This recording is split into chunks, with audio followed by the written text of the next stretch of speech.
Basketball fans, welcome inside the Burns Arena for another exciting edition of Dixie State basketball here on the Trailblazer Basketball Network. I'm Carrick Sagmiller sitting courtside inside the Burns Arena, and joining me are my broadcast partners Devin Dixon and the coach Mike Olson. Appreciate you guys being on the broadcast once again as Dixie State on the heels of an exciting victory over Regis last night, moving into that tie for second place with tiebreakers. If the tournament were to start today, they would be the 2 seed. But now 2 more important games tonight. Then next Friday, it all starts tonight against Colorado Christian, the Cougars, coming in from Lakewood, Colorado, pretty much right there in the Denver area. They gave Westminster a little bit of a game last night. Westminster pulled away late and won by about 15. So this is a Colorado Christian team hungry for a victory. Dixie State going to try not to have a letdown after a big win against Regis last night. Again, Carrick Sagmiller, Devin Dixon, Mike Olson with you inside the Burns Arena. We welcome you inside the Dad's Trucking pregame show. Man, what a win last night, guys. And we're going to break this thing down early. We're going to give you some Mountain America keys of the game, some Lonnie Boys Barbecue starting lineups as well. But good to have you both along, and let's break this thing down. What are we going to see tonight? Well, 11 straight after last night. Fantastic win. And, you know, it started with defense, but plenty of offense. 5 different Trailblazers in double figures. Another sensational night for Matt Conway. He continues to score 25 and 13 rebounds last night. And really, he's been an integral part of this winning streak. He has really stepped up. Mike, he's closing in on Casey Winters as the all-time scoring average per game leader. I know Casey Winters was chatting with me a little bit about that, and he's like, should I sit him? He's like, no, I got him playing, man. Casey was having fun talking to me about how I wish I had the green light like Matt does when I played for Coach Judkins. He said he didn't quite have the liberty to shoot as many threes as Matt Conway has. We definitely had Casey on a tight leash. That was the first year D2, and we used to joke with him all the time that he was an all-time leader in every category after that first year. But definitely some guys have stepped up, and we'll see a lot of different records broken. A couple of them may even go tonight. Guys will move up. But, man, we talked about the game last night and how crucial that game was. And it got dicey. You know, start off 12-point deficit. Dixie scored first. They're undefeated when they score first. They scored quick and then found themselves in an 18-6 deficit. Juddy, though, so good at making adjustments, and obviously the guys really closed that first half strong, had a 1-point lead at the half, and then really never looked back. Came out, hit some early threes, got it going, and that was fun because everybody had their imprint on that win last night. That's right. Matt Conway, he led the charge coming back with 17 points, 2 for 5 shooting from deep. Guy Julian DeCree started the game with 8. He scored the first 8 points for Dixie State. It was great. They erased that deficit. They go into halftime with a 1-point lead, and then they just came out the second half and just picked up right where they left off. Yeah, Jack Pagenkoff, didn't have the best first half. I think he had 4 first-half turnovers, but he got a couple outside shots to drop there early in that half, and then he got out in transition, and really they tried to run. I think that's going to be something to watch for tonight, too, because Colorado Christian had a couple kids, one in particular, play the entire game in that loss last night to Westminster. And so it'll be really, and that was Justin Engesser. Engesser, yeah, 20 points last night, played all 40 minutes. And, we've talked about this over the course of the season. Dixie State and the Pac-West did not play back-to-back Friday nights. It was a lot of Thursday, Saturday, Monday scheduling. And now in this RMAC conference, some of these kids that have been in the RMAC conference that are, juniors and seniors, they've been used to it. But for Juddy and the guys, this is a little bit of a different. But I think the depth of Dixie State has started to show in this 11-game winning streak. Absolutely. The guys coming off the bench last night, you saw it right away. Dub Price coming in, making his implant. Scored 10 points last night, doing a great job. And Quincy Matthews, who came off the bench last night, had some great points, scoring, doing a great job rebounding. But the bench has been very, very key during this run. Yeah, I mean, QA had 6 rebounds, matching Julian DeCree's blocks last night. Julian DeCree, 6 blocks. That was one off the tying the single-game high in blocks, but he keeps creeping up. He's about to catch Derek Owen for 8th all-time. How many does he need to pass it? He needs 2 to pass Mark Ogden for 7th. Okay. Needs 5 to pass Tom Whitehead for 6th. But then when you look at, he needs 28 blocks in 3 games to catch Zach Robbins, who holds the single-season record with 55 blocks. Regular season record. Regular season record. So postseason will not be included in that. No. Yeah, I don't know if he's going to catch 28 Zach blocks. Robbins. He's not going to.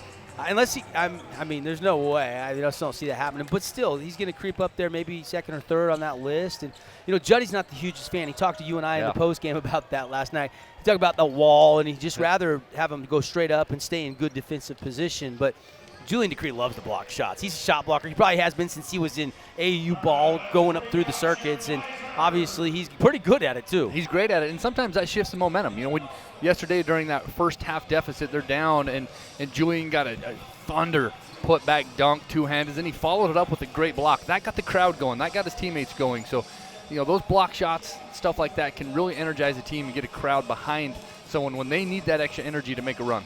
Let's talk about our keys to the game tonight, brought to you by Mountain America Credit Union. And I talked to Coach Winters a little bit about his thoughts on Colorado Christian. He said, you know what, we beat them pretty good earlier in the season at their place, but we lost the battle of the boards in that game. So that's something they've talked about since last night's win, getting ready for this game tonight. They want to do a better job on the glass, so that's going to be really important. Also, they want to run. They traveled down from Westminster tonight. He had an emotional win. They want to get out and push the pace, keep this game up-tempo tonight. We're not sure whether or not number 13, Braxton. Yeah, Tucker. Yes. Is going to play tonight. He did not suit up against Westminster. If he's out, then the goal has got to be go into Conway and Julian Decree even more than their game plan already calls for, which we know is an integral part of Juddy's offense. That's right. He didn't play last night against Westminster, as you mentioned, but a guy like Justin Anguser, who scored 20 points last night, 6 rebounds, averages 13 points per game. He's their leading scorer, and without him, without Braxton Tucker in the lineup, you'll see guys like Stephen Hackathall, who scored 14 last night, averaging 10 points a game. Those guys are critical. Devin, those two guys last night shot 3 for 8 from the three-point line and 2 for 10 from the three-point line. So not afraid to shoot it. I think they shot 7 of 33 from the three-point line last night. That's about 21%. 21%. And from the field, they shot 19 of 59. They had that many misses and only had 8 offensive rebounds. So that's going to be a critical key for tonight is attacking that defensive glass, limiting them to one shot, and then getting it out in transition like you mentioned. And you're pretty familiar with Coach Hironaka. He previously coached at Seattle Pacific. You know him pretty well. Yeah. Coach Hironaka's been around for a long time. He coached Seattle Pacific. When we made that transition to Division II, he was coaching at Seattle Pacific, and at the time nationally ranked and always in the tournament, and played them quite a bit. He left there and went to Washington State, where he coached Klay Thompson, the Warriors. Yeah, Ed Clay, one of my favorites. I mean, not a lot of people, outside of the Dub Nation that, like Clay, but I was a Wazoo fan. I spent some time up in Pullman, Washington, so I've always been a fan. He was there. I think when Tony Bennett was the coach, he's doing a great job. Got Virginia number 3. I think Virginia won earlier today, but, I mean, Clay gets overshadowed a little bit because he's playing in the same backcourt as Steph Curry. But let's be honest, Clay, on any other team, would probably provide just as many threes, if not more statistics than Steph. I mean, he's that good of a shooter. And so that's got to be kind of a nice little trip down memory lane for Coach to talk about. Has he told you some stories about Clay? I mean, is he? No.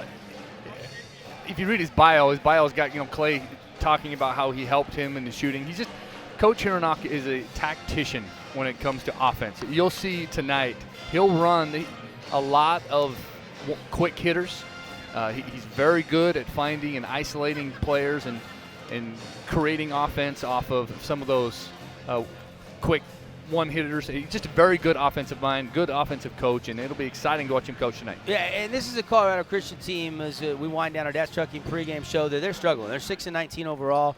They've only won 2 out of their 8 road games. They're only 4-15 in conference play, and not going to be in the top 8, obviously, in the upcoming conference tournament. They're playing for pride tonight, playing spoiler. That's right. And Juddy mentioned in the postgame, emotional win last night, 11 straight. All those things are great, but we cannot afford a letdown in this game coming up tonight. No, it's a big one. They've got to piggyback. They've got to put another one on the win column and get ready for the season finale next week with Western. I appreciate some of our great pregame sponsors, people like Dat's Trucking, your quality service carrier, running strong since 1988. And the keys to the game, talked about up-tempo, winning the battle on the boards, pounding the ball in the low block, getting a lot of points in the paint. That was brought to you by Mountain America. We're going to talk about our starting lineups in just a minute, brought to you by Lonnie Boy's Barbecue. But let's take a time out first for our national anthem, come back with the starting lineups and the tip. Dixie State And Colorado Christian Cougars here at the Burns Arena coming up after this 2-minute timeout.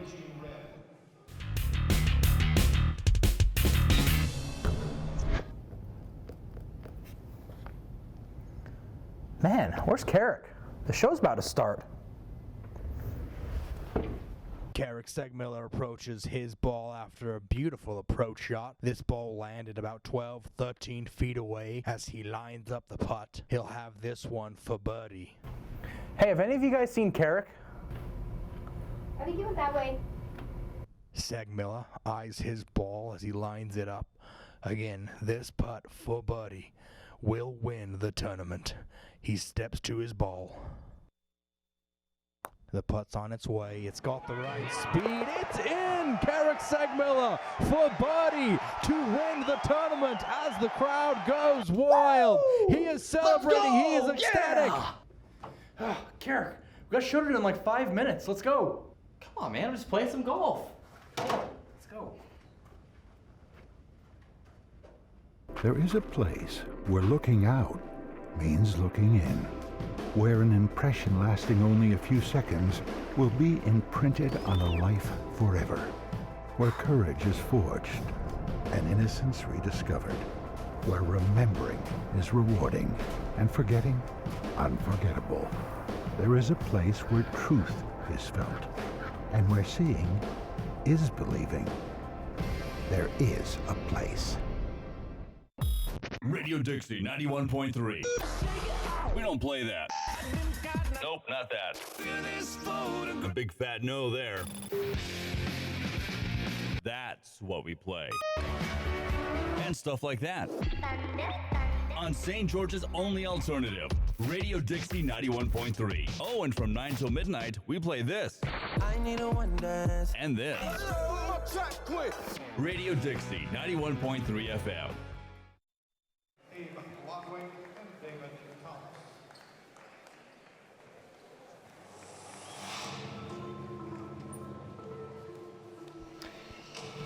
Fans, welcome back inside the Burns Arena. Carrick Segmiller, Devin Dixon, Mike Olson with you here in the Trailblazer Basketball Network. We are just minutes away from tip-off. Appreciate Mike and Devin taking care of our Dad's Trucking pregame show and giving you the Mountain America keys of the game. I did stats during the women's game, had to step away, take care of a couple, some paperwork and some things, finalize that game. But I'm back on the broadcast, excited to be back with you tonight for Trailblazer Basketball. It's time now for our Lonnie Boys Barbecue starting lineups as we get set for this matchup between Colorado Christian, the Cougars, taking on your Trailblazers of Dixie State University. The Colorado Christian Cougars will start like this. They'll start a senior guard, Jeremiah Hansen, sophomore guard, Jake Hornick, senior guard forward combo, Stefan Hackenthal, a sophomore forward, Justin Ingesser, and a freshman center, starting a freshman, 6'11" out of Eugene, Oregon, Spencer Hoffman. Yeah, and Hackenthal is one of their three-point shooters. He's attempted 110 this season, 39%. The other guy that likes to shoot the three a lot is Jeremiah Hansen. Guys, he's about 34%. He's taken 126. Ingesser is also a guy that shoots a high volume amount of threes. He shot 93 this season, 40%. Those guys need to get hot, Mike. You mentioned they were not last night. That's why they lost by, I think, 17 points to Westminster. Yeah, and that could be scary. You know, if you've got two good shooters and they're off one night, you know, the chances are they're not going to be off a second. So very critical for Dixie State to come out and find those shooters and not let them get good looks early. Those are the starters for the Cougars of Colorado Christian University, 6-20 overall, 4-16 in the RMAC, led by head coach Jeff Hironaka at Colorado Christian. Now for your Dixie State Trailblazers, it's an 11-game winning streak. This has been the starting lineup, all 11 of You're those not games. changing it. You're not changing it. Here we go. Jack Pagankoff, Zach Frampton, Andre Wilson, Matt Conway, and Julian Decree. This starting five has been huge, but you can't forget how big guys like Dub Price, Quincy Matthews have been off the bench during this stretch as well. And I asked Coach Judkins about that in the postgame show last night. I said, talk about how they've had to adjust, put their egos aside, guys that were starters early in the season, and he said it's huge. It's huge. Can't compliment them enough. They've adjusted to their role, and that's been a big major factor in this win streak as well. Dixie State, Colorado Christian, let's play basketball. Colorado Christian in the home. You call that yellow or gold? I think we'll go with yellow. Maybe gold's easier to say. Yellow uniforms, blue stripes down the side, blue numbers. The CCU print in white with some blue stroke around it. Dixie State in the home whites, red numbers, blue trim. We're going to play some basketball. It will be Spencer Hoffman, the big man, jumping it for the Cougars. Julian Decree for the Trailblazers. I can't remember the last time, guys, that Julian did not win the opening tip. It's been a while. It's been a while, so here we go. Let's play some basketball inside the Burns. Dixie State trying to keep the win streak alive, and Decree will tap it back to Conway, and he will lateral it back to Jack Pagankoff. Trailblazers control as we get underway. Moving right to left across your radio dial. Andre Wilson will hold right wing. Puts it on the floor, kicks left wing to Pagankoff. Nothing for Pagankoff. Jack will drive around a screen, trying to whip it inside a Conway, tip taken away. Colorado Christian has its first possession. Thought Jack maybe could have just took a little teardrop floater there and got a good look, but instead trying to be unselfish, maybe to a fault right there on that opening possession. Cougars, their first possession of the night. What will they do with it? Here's Hansen to the near side and Engesser. Engesser, top of the key to Hansen, the Cougars' leading scorer. Stopped in the end line. He'll leave it to the left corner, and there's a three. Stephen Hackenthal, you talked about him. First attempt, finds the bottom of the net. 3-0 CCU. Somebody's got to find that guy. You can't let him get a good look early. Zach Frampton to answer, right wing, and he picks up right where he left off last night. We're tied at 3, 19 minutes to go in the first. Yeah, and Coach told us that they had a co-player of the game. It was Frampton, even though he only had 17 compared to Conway's 25. They went co last night because of how valuable Frampton was in that win.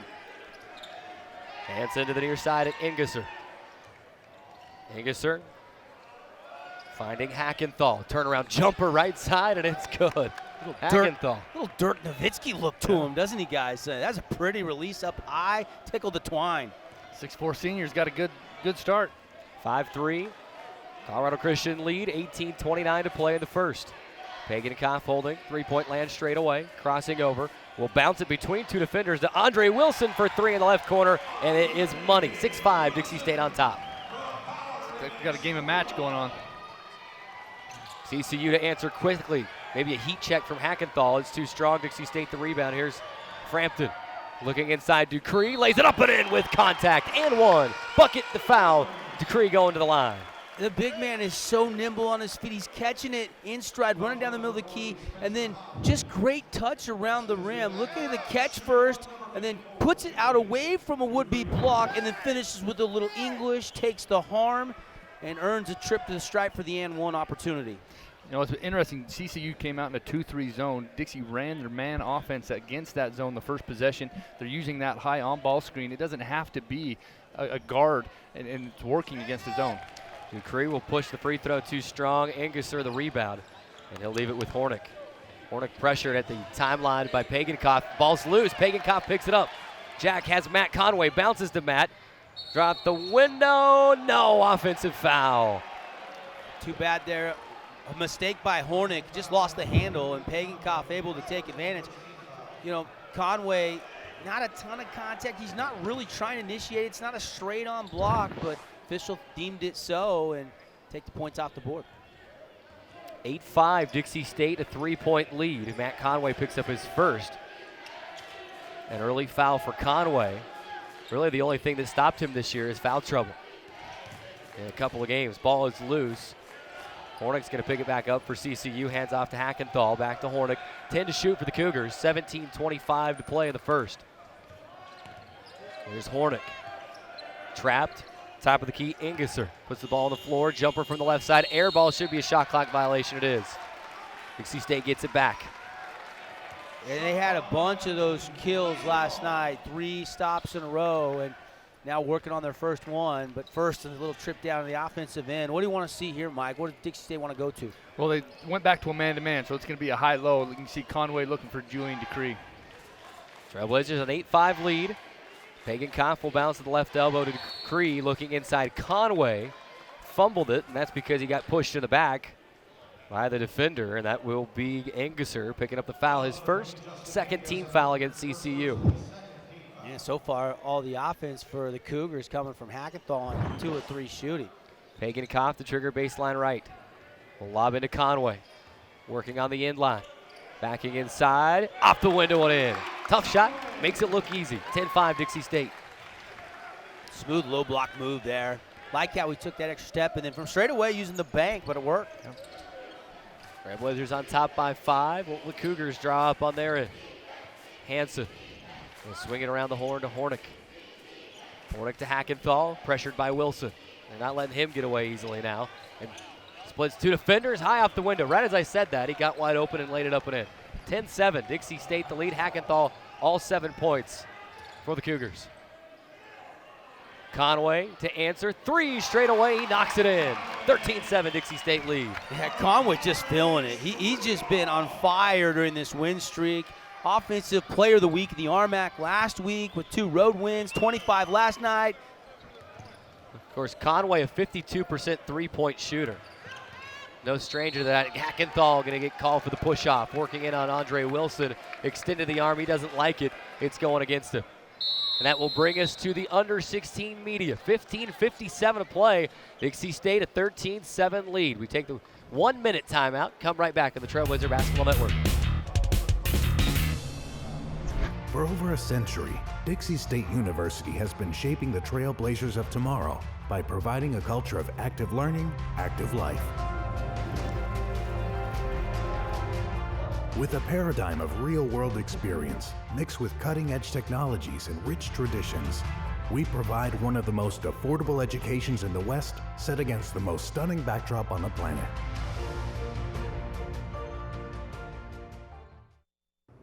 Hey, I ordered a large veggie with garlic herb crust. Veggie? I thought you were more of a meat eater's man. Oh, I am, but now I can do both. Look, flavor patch. How does that work? What happens when that's gone? I've got Howie bread strapped to my legs. Flavor fanatics love us because we make our dough fresh daily and have meal deals for any budget. Hungry? Howie's! Flavor fanatics welcome.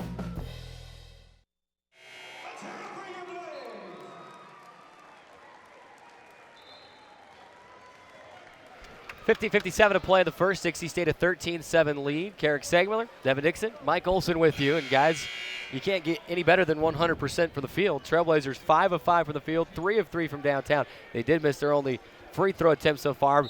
Colorado Christian 75% from the field. Both teams feeling it early. Yeah, they are. And Hackenthal really providing the only offense for the Cougars. They need more of that, but they got to find some stops. You're absolutely correct.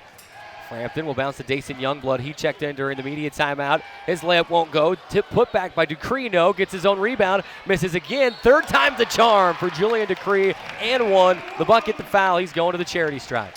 You know, somebody must have told him how quick he's moving up that rebound ladder, and he's just trying to pad those offensive rebound stats.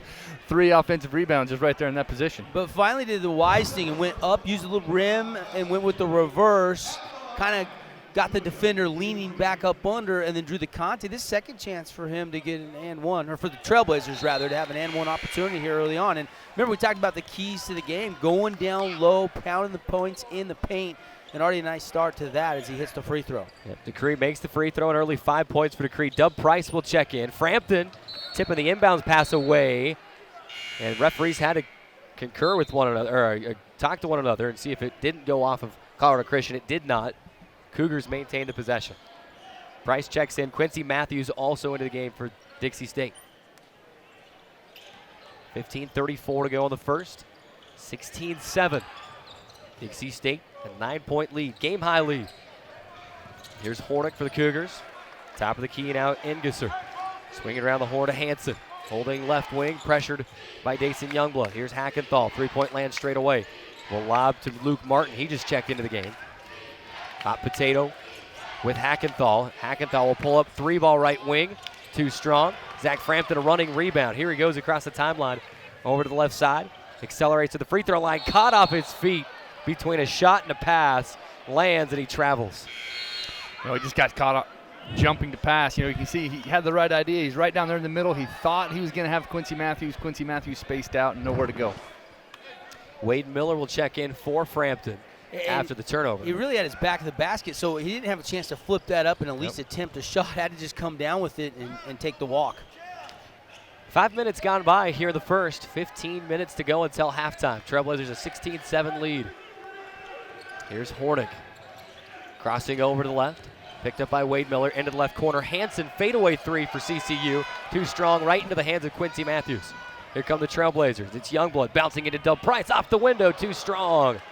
Missed it. And CCU the rebound. Full court pass ahead to Ingerser. He'll back it up behind the three-point line and gives to Tyler Merle. Excuse me, that's not Merle, that's Hornick. Hornick, left wing, drives inside, leaning in on Dason Youngblood, and he'll score with a foul. And finally somebody other than Hackenthal scores for the Cougars. And that was not an easy shot there by Hornick, as he doesn't take a ton of contact, but gets the whistle, hangs in the air, kisses it off the window, and down it goes. Go ahead, Mike. The offense for CCU, if viewers at home, if you watch, it's a very perimeter-oriented offense. There is nobody in the key. All 4 guys out on the perimeter, 1 guy roaming around the top of the key at the free throw line. Very perimeter-oriented. Hornick gets the layup and the free throw. 16-10, Dixie State lead trimmed to 6. 14-15 to go until halftime. Dason Youngblood will hold straight away, standing on the D logo. Over to Wade Miller. Might have had space for a 3, but they're being methodical, looking for the best shot available. Inside Conway with 9 on the shot clock. Backing in, leaning, and just gets it to Crawl. The hook shot crawls over the front iron. 18-10, Conway with 7 early points. Yeah, and Conway's just really been aggressive, looking to score, making his low block moves. That was a more patient move, but then the soft touch to get the friendly bounce right over the front of the iron and down. Martin driving on Dub Price. Passes the end line to Hornick. Left wing 3, air ball up and over the top of the rim. Here come the Trailblazers. Quincy Matthews catches, 15-foot jumper left side, no. Dub Price chases down the long rebound. Trailblazers reset. 18-10 Trailblazer lead. Trying to build on it, trying to make it double digits for the first time tonight. Here's Conway, bouncing to Dub Price. Mid-post right side, fadeaway jumper from 10 feet, he gets it to go. What a shot from Dub Price. 10-point lead, 20-10. Yeah, and he's the guy that got that offensive rebound and then gets the guy to pay it off with the bucket as well. You love to see that. And Dixie State already 4 offensive rebounds and an 8-2 advantage in that department overall. They are owning the glass. Ingesser, 3 balls straight away off the left side. Trailblazers the rebound. Here's Youngblood to Quincy. Catches 17 feet from the bucket, right side. Back to Youngblood. He'll drive in, unguarded. Lefty layup good for Dason Youngblood. 22-10, Trailblazers by 12. Very similar start for CCU last night they had with Westminster. 1 for 6 from the three-point line. We wondered if Dixie State would maybe have a letdown. Not at all. So far, so good for the Trailblazers. 13 to shoot for the Cougars. Here's Hansen, right wing 3. Off the back iron. Conway climbs the ladder. Gets the rebound. Outlet pass to Youngblood. Here come the Trailblazers trying to make it 14 or 15. Youngblood, floater in the lane, too short. Hornick the rebound. 12-10 to go. Approaching our under 12 media timeout. We'll have the 3rd member of our crew, Kylie Young, on a sideline report. First part of this media timeout. Cougars set up with 15 to shoot. Near side to Hornick. Top of the key, Hansen. Hansen puts the ball on the floor to Ingesser. Right corner 3, bounces around the rim. Quincy Matthews the rebound. 5 straight possessions they've put up a three-pointer. And nobody crashing the glass to speak of. I mean, it's just one and done every trip. Dub Price inside off the window. Can't get it to go, but he's fouled. And he'll have 2 free throws. During the timeout, Jack Pagankoff and Cameron Chatwin will check in. 11:37 to go. Dixie State a 22-10 lead. Let's toss it over to Kylie Young for a sideline report. Coach Judkins' message right now on the defensive end is to not only be aware of where your man is when you're guarding him, but where's the ball, be more aware of where the ball is, and also says to make sure that you keep in front. Thank you, Kylie. 22-10, Dixie State a 12-point lead, 11:37 to go in the first half. Let's take a 30-second timeout, come right back on the Trailblazer Basketball Network.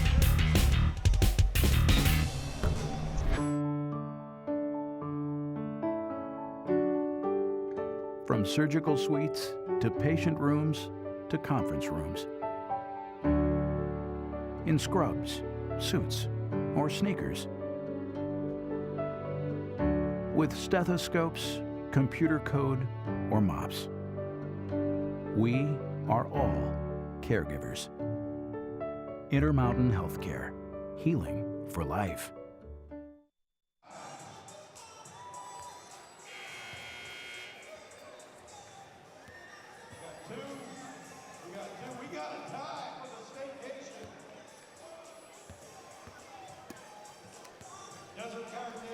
Welcome back inside the Burns Arena, Dixie State. 12-point lead, 22-10. The Trailblazers shooting 60% from the field. They've cooled off from that 5-of-5 start. Colorado Christian 36%. And Mike, like you said, Dixie State has forced Colorado Christian into taking 5 consecutive three-point shots, just not high percentage shots. No, they're running a 4-out, 1-in motion. They're trying to beat Dixie off the dribble, and Dixie's just not getting beat off the dribble. They're just giving them those 3-point shots. They've airballed 2 or 3 of them, and then they're doing a great job of cleaning up the glass, getting it out in transition and go. Meanwhile, Dixie State is trying to pound it down low, and it's working pretty good. I mean, 12-4 advantage points in the paint right now for the Trailblazers, and that's something they wanted to focus on tonight. Doug Price makes both free throws from the Fabulous Freddy's free throw line. Dixie State a game-high lead, 24-10. 11:30 to go until the break. There's Hornick working on Pagankoff. We'll reset the lineups for you here in just a moment. Ingesser to Hackenthal, left side. Top of the key, Hornick. Hornick. Fadeaway 3, left wing with 3 on the shot clock. Missed everything. Rebound, Doug Price and the Trailblazers. Here's Chatwin, the other way for Dixie State. Reverse, left to right, around 2 defenders, and he scores it, 26-10. The Trailblazers a 16-point lead with 10:53 to go until the break. Yeah, and this is good get away from the Cougars. They need a bucket. They need a solid possession here, Mike. They have not executed much at all in the last 4 or 5 minutes. Maybe the foul will help. Ball goes the other way. Foul against against Dixie State is Jack Pagankoff. You know, coaches refer to a terminology called the pipes. And if you look at the blue lines right there on the key between, you know, if those were to extend to half court, that center part right there is the pipes. You want to keep the ball in the pipes. You want to penetrate. You want to stay in the middle of the floor. And CCU has not been able to do that. Dixie's doing a very good job of keeping them on the perimeter. Inbound pass, 3-point shot, right wing for the Cougars. It's Colin Hune, knocks it in his first shot attempt. Cuts the lead to 13. Pagankoff the other way, no. Julian Decree there to clean it up, taps it back up and in. Look a little like Rudy Gobert there cleaning up. I mean, just great timing and awareness to go get it, tip it right home with the left hand. 28-13, Dixie State a 15-point lead, 10:15 to go until halftime. Cougars with possession, it's Hune. Hune crossing over, trying to, tap nearly taken away by Decree. Ball is loose, it's tied up, and the arrow will stay with the Cougars with 4 on the shot clock. That's something that's improved, huh? Is Julian Decree. Look at him out. That's your 6'9" right. big man out there guarding the perimeter, poking it away, getting down on the court, and getting a jump ball tie-up. And Christian Hyatt saying, there's no way this big guy is going to be able to do that to me. And he won't do that again. Shot clock down to 1. It's going to be a shot clock violation. Nobody ever had possession, so the shot clock didn't reset. And Dixie State forces the turnover. 9:57 to go until halftime. It's just not very good court awareness. You know, they were taking the ball out of bounds with 3 seconds. They threw it to the backcourt. They had no way of getting that to get into the key or get a good-looking shot. It was just a shot clock violation destined from the beginning. Trailblazers, a 15-point lead, 28-13. Here's Pagankoff for 3 straight away. It rims out. Chatwin offensive rebound will put it back in with a foul. 30-13, Trailblazers cruising. 14th rebound of the night for Dixie State. Most of them coming on the offensive glass. So those big guys are doing a very good job of getting position, getting their timing right. You can see that ball came off, and Chatwin was right there, surrounded by 4 CCU players. Great job of catching it, elevating straight back up, getting the bucket. Chatwin knocks in the free throw. 3-point play, 31-13. Dixie State leading it by 18, 9:40 to go. The Trailblazers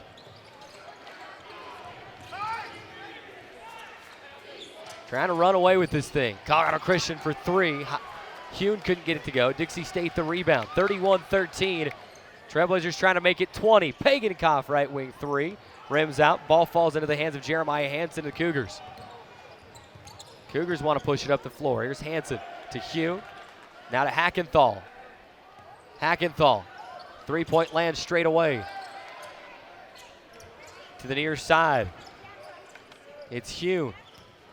Inside of Luke Martin. Martin misses the shot. Dixie State the rebound. Pagankoff gonna run with it. Loses. Chatwin's got it. Pump fake inside, lays it up and in. Cameron Chatwin lays it up and in. He's got 7. Dixie State by 20, 33-13. Dixie State gonna be called for a foul the other way.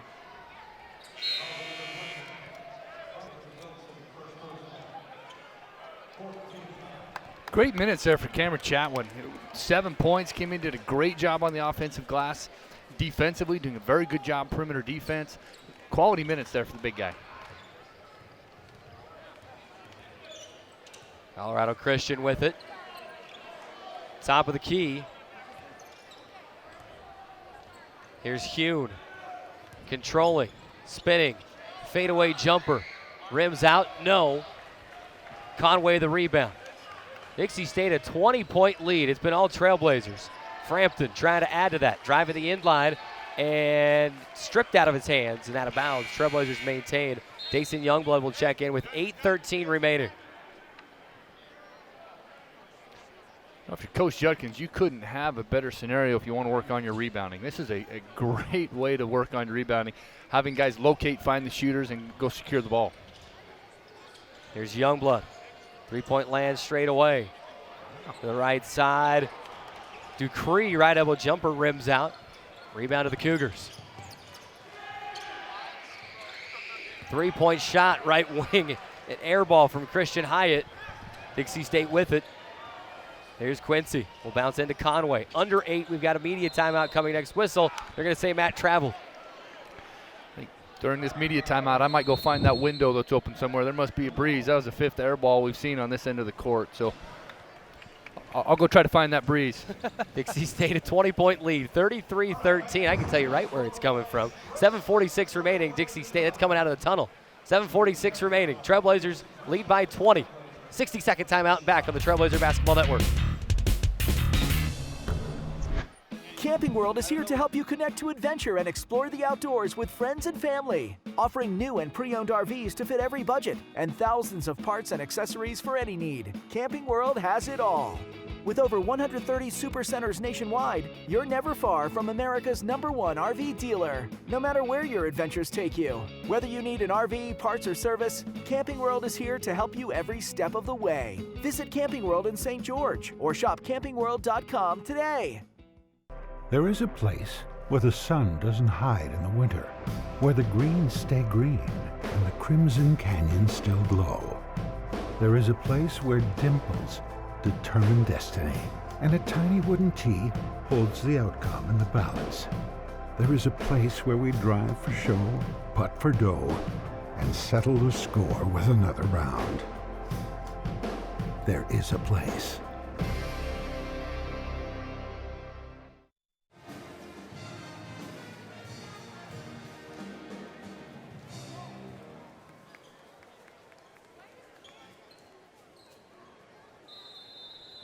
.46 to go until halftime. Dixie State a 20-point lead, 33-13, and still showing full court pressure. Frampton, did he get his steal, or is he going to get called for a foul? Frampton's going to get called for a foul, going for the steal and the inbounds pass.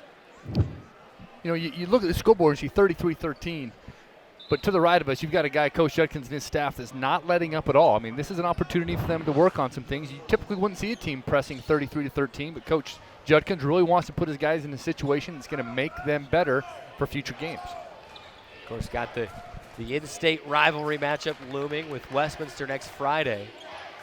Doesn't matter what the records say there. That'll be a good one. Hyatt inside.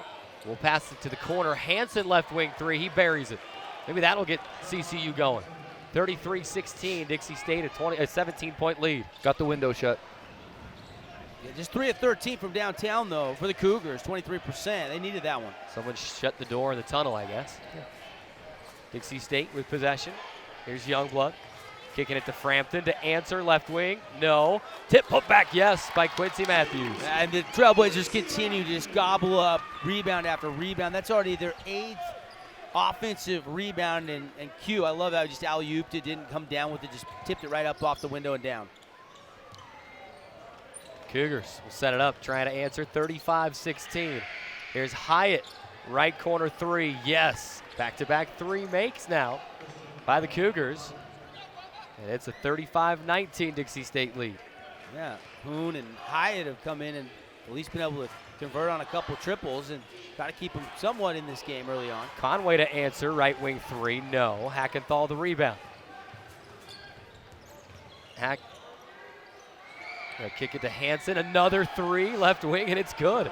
Back-to-back threes. Next thing you know, the lead's just 13, 35-22. You knew the lid wasn't gonna stay on all night. Open that door again. Conway, baseline right, skip pass to Quincy Matthews, left wing. Top of the key, Youngblood. He'll whip it over to Frampton. Misses a three, offensive rebound. Well, at least Frampton looked like he had it. Stripped out of his hands by Hune. And now here come the Cougars. Three, right corner, good. Justin Engesser knocks it in, 4 consecutive threes. And it's a 10-point game, 35-25. Timeout, Coach Judkins and the Trailblazers. Kind of remind me of what Dixie State did in the girls basketball game. Yes. Where they were in a tight one, and then all of a sudden Loftus hit 4 consecutive threes to help the women's team win earlier, and all of a sudden the Cougars just point, and those are deep threes. All those are deep threes. He's contested. But go ahead, Mike. You know, Dixie's got to be very careful, and I guarantee you in this huddle right now, Coach Judkins is telling them we can't play their game. They're coming down, they're throwing up threes. We can't come down and do the exact same thing. We can shoot threes, but let's do it within the offense. We can't adapt our way of playing to what they're doing, because that's all they're doing. They're coming down, it's 1 or 2 passes and a shot. And yes, they're going to hit some, but Dixie can't fall back and fall for that trick and keep doing the same thing. 5:40 to go, and I was going to bring that up during the break as well. You can't settle for a three with 25 seconds on the shot clock. Conway to Wade Miller. He'll take a three, left corner. Of course, Wade can. He'll knock it in. But he gave it up, then reset himself and got it back. That's, you know, Juddy gives Bub a green light. He probably could have shot the first one, but I like the rhythm of the second one better, and he much buried better. it. 38-25, Dixie State lead back to 13.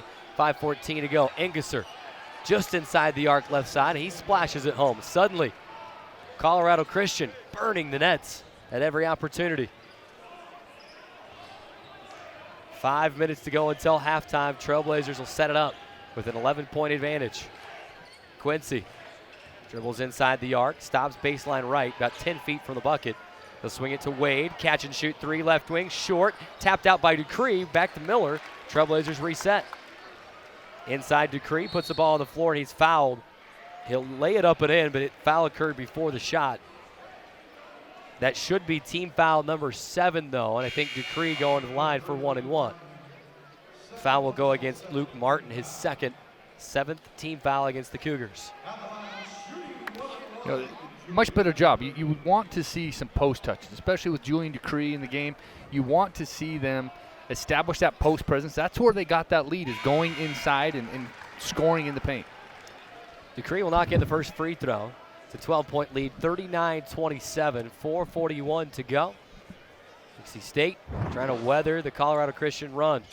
Dupree makes both. Dub Price will check in for Julian. And that's huge because Julian only 54% from the free throw line. It shows you when he takes his time, just in rhythm, not maybe overthinking it. Pretty clutch. We've seen Juddy sit him down late in games because he doesn't want to risk having him on the line and teams fouling him. Dixie State nearly had a steal the other way, inside to Hyatt. Top of the key, Hune. Hune back to Engesser. Swing to Hansen. Hansen will slow it up. Top of the key, Engesser, 8 to shoot. Driving on the left side, kicking it to the corner. 3 on the way from Martin. Up and over the top. There's that draft again. And here come the Trailblazers. Youngblood leading for Miller. Right wing 3, too strong. Rebound to Hyatt and the Cougars.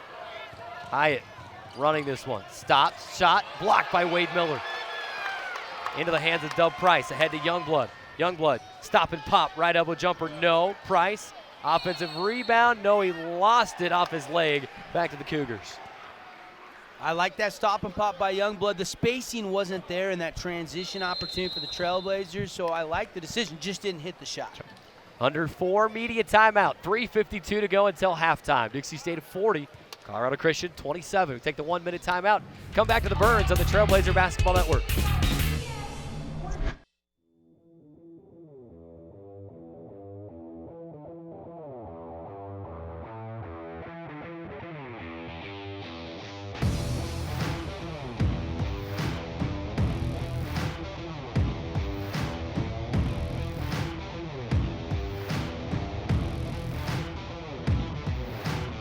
I'm Jimmy. This is my definition of fresh since 1983.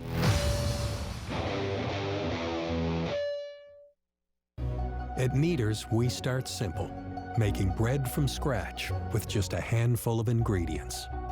It's not the easy way, but it's worth it. Honest bread made without shortcuts. When you come to Kneaders, every loaf of bread, every sandwich starts here. Yes, it takes more time, but that's why we get an early start. Stop by today for dine-in, takeout, or drive-through.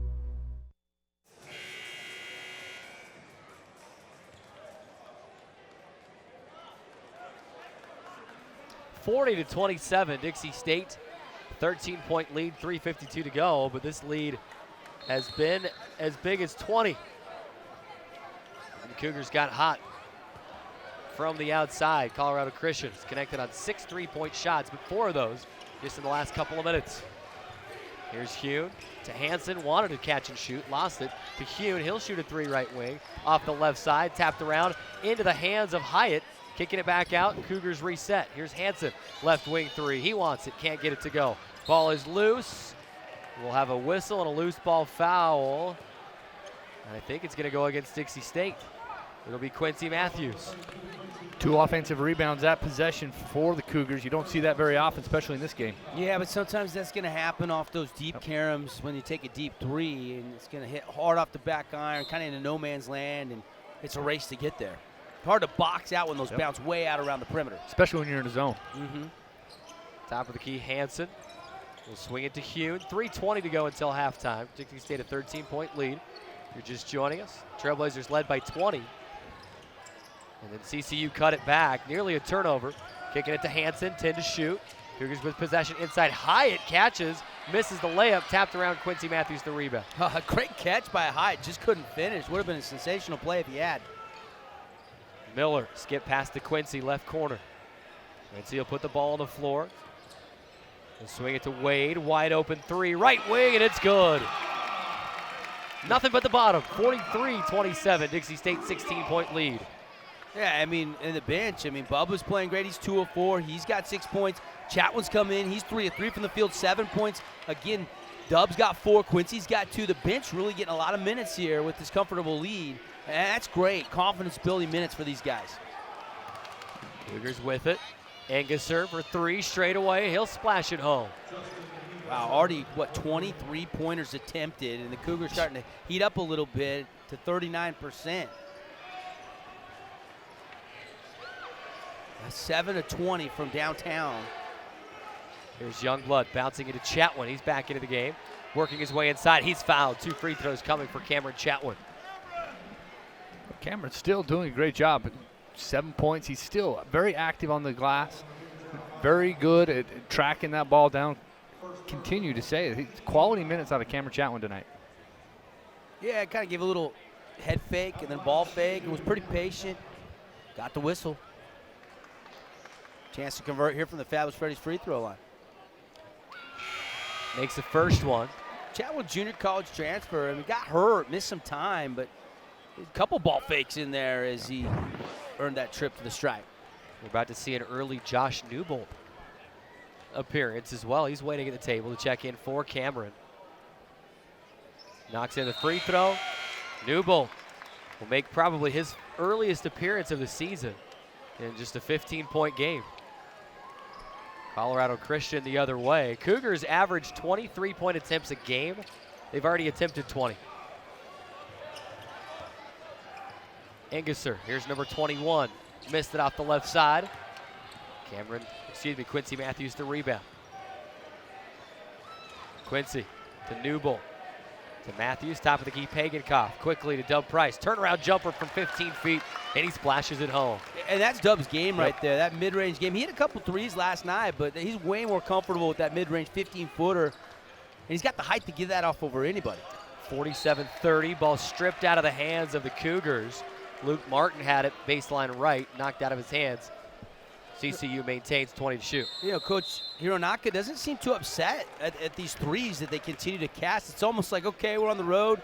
It's a good team we're playing. We almost have to live or die by the three-point shot tonight. Let them fly. CCU will take a timeout. It's a 30-second timeout, so we'll keep it right here. We'll talk our way through it and remind you the timeouts are brought to you by Catering Concepts. Trailblazers leading it by 17, 47-30. Big win last night, quick start tonight, weathered the Colorado Christian storm. Trailblazers seem to be in a pretty good spot. Yeah, it's a great spot. 47 points here in the first half. That's a lot of scoring for Dixie State. You know, you're probably a little bit disappointed allowing 30 with this team, the way this game is going. There's so many possessions. It's such a quick. I would love to have the data analytics on the time of each possession because it is not much. I mean, both teams shooting it very early in the shot clock. Well, I love the fact, though, Dixie State hasn't really got caught up in the three-point shooting battle. Yeah, they've taken 12, but pretty good percentage, 41%, 5 of 12, compared to, you know, almost twice as many, 7 of 21 from downtown. But Trailblazers still shooting 50% from the field. You love that. That's what they shot for the game last night, pacing so far to do the same tonight. 10 to shoot for the Cougars. Skip pass into the corner. Hyatt for three. Missed it. Offensive rebound for Martin. Looked like he may have pushed off. No whistle. Cougars reset. Only their third offensive rebound of the game, I believe. Ball knocked out of bounds. CCU will maintain possession once again. Here's Jacob Nichols. Yeah. Freshman making an early appearance as well. He'll check in for Dub Price for Dixie State. I haven't seen a lot of Nichols, but Juddy with the 17-point lead, getting some guys some much-needed minutes. Keep some guys fresh for the playoff run. CCU going to turn it over. Ingesser tried to bounce it to Martin. Martin bounced it right back to him. Problem was Ingesser was still standing out of bounds. Tried to jump the feet over the baseline, but he wasn't going to fool the official. Standing right over the play. Dixie State will get it back. Less than a minute to go on the game clock. 21 on the shot clock. Here's Nichols kicking it out. Pagankoff. One dribble inside the arc. Shot off the left side. Josh Newbold, offensive rebound. He'll score the putback. And the bench is loving that one. Yeah, 26-12 advantage on the boards. Just dominating. Hune. Into the right corner. Martin. Hyatt, Ingesser. To Hune, left wing, 8 to shoot. Steps into a 15-footer, left side, rims out. Wade Mill to the rebound. Dixie State can play for one. And they will. Game clock down to 10. Here's Pagankoff. Backing it out, D-Logo straight away with 6. With 4. Crossing over, floater with 2. Off the window, no. Offensive rebound. Rebound to CCU. And the full court heave misses everything. 49-30, Dixie State, a 19-point halftime lead. Trailblazers all over the Cougars in this one. Kylie Young going to get head coach John Judkins down on the baseline. Let's kick it over to Kylie Young with Coach Judkins' comments on the first half. Take it away, Kylie. Coach, Colorado Christian got the 3-ball going. What do you got to change up defensively to stop them? Well, we had a good start. We got up by 20. Then I thought our guys kind of relaxed and thought, oh, they're going to quit. These guys won't quit. We told them that. We were over-helping. That's why they got those threes. We can't over-help. We got to have the guys supposed to help. We had 3 or 4 guys guarding the ball. When they kick it out, there's nobody there. Anybody can make those shots. So we got to do a better job of not over-helping, but we can't quit. We got to keep running. I like what we're doing on the glass. We're rebounding the ball very well, and that's what's giving us the lead. You've got 27 bench points. What do you like that you're seeing from your reserves? Well, they're bringing good energy. We just got to find the open guy. They're zoning us. We got to do a better job of penetrating and kicking or going to our bigs inside. We're kind of relying on the 3-ball a little too much. It will come, but we got to keep going inside. All right, thanks, Coach. Good luck. Thank you, Kylie. Thank you, Coach. Dixie State, a 49-30 lead. We have reached the midway point of this one, and You know, Coach Judkins, I think, said it best. We jumped out to a big lead, then kind of relaxed a little bit, and the Trailblazers can't afford to do this one. Let's break this one down just a little bit before we toss to the break. What do you think, Coach Judkins' halftime comments? Well, it's all going to be defensive oriented. I think he's going to really send that message to his guys that they can't let up defensively and they can't get into bad habits. He switched his defense up a little bit to try to send that message. They went to a kind of a matchup zone to try to create some of that urgency. I really think the message in there is going to be all defense. Yeah, but you know what? You got some guys that haven't seen a lot of action. They're going to give that energy that Juddy talked about, but they got to be in the right position. Can't overhelp, as he talked about as well. But all things considered, they avoid the letdown in the first half after the huge win. They're riding the win streak.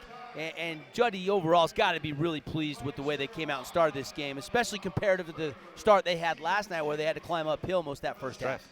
Trailblazers by 19, 49-30.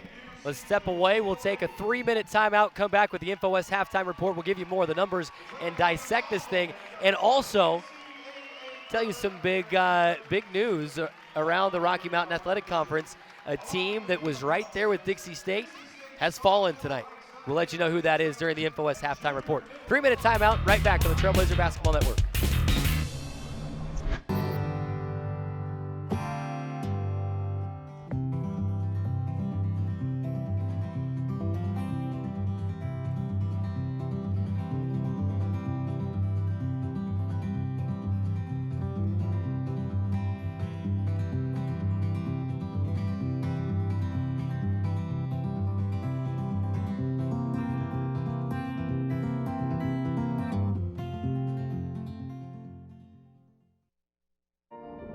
Call it a path,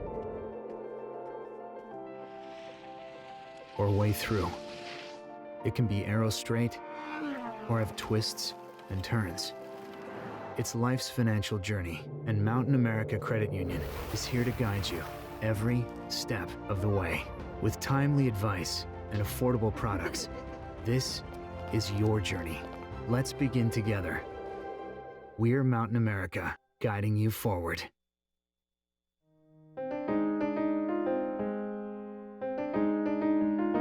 Responsible ourselves for our minds. True, right? But that's we can't that's palm it off on being unwitting dupes and just say, oh well, it doesn't count because I got played. Well, we have some unwitting dupes, Jennifer. We do, but you can't say because we got played by the Russians that we have to redo the election.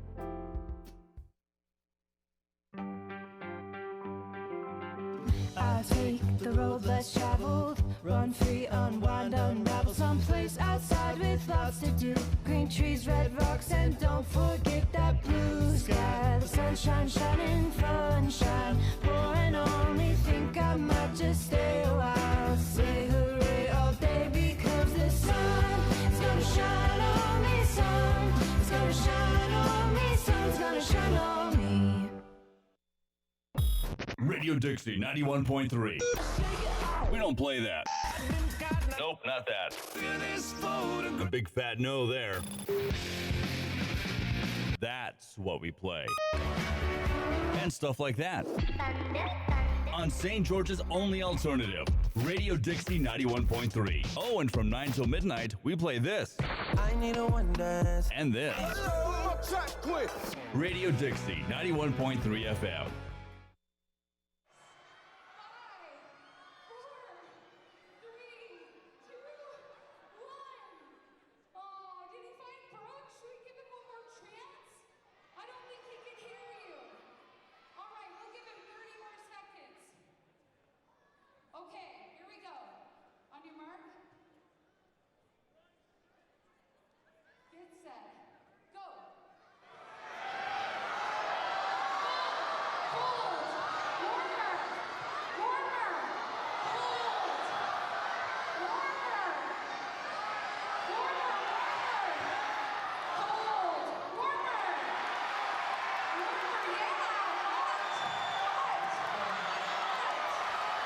Welcome back inside the Burns Arena, Dixie State. Leading at 49-30. We welcome you inside the InfoWest halftime report. Derek Segmiller courtside alongside Devin Dixon.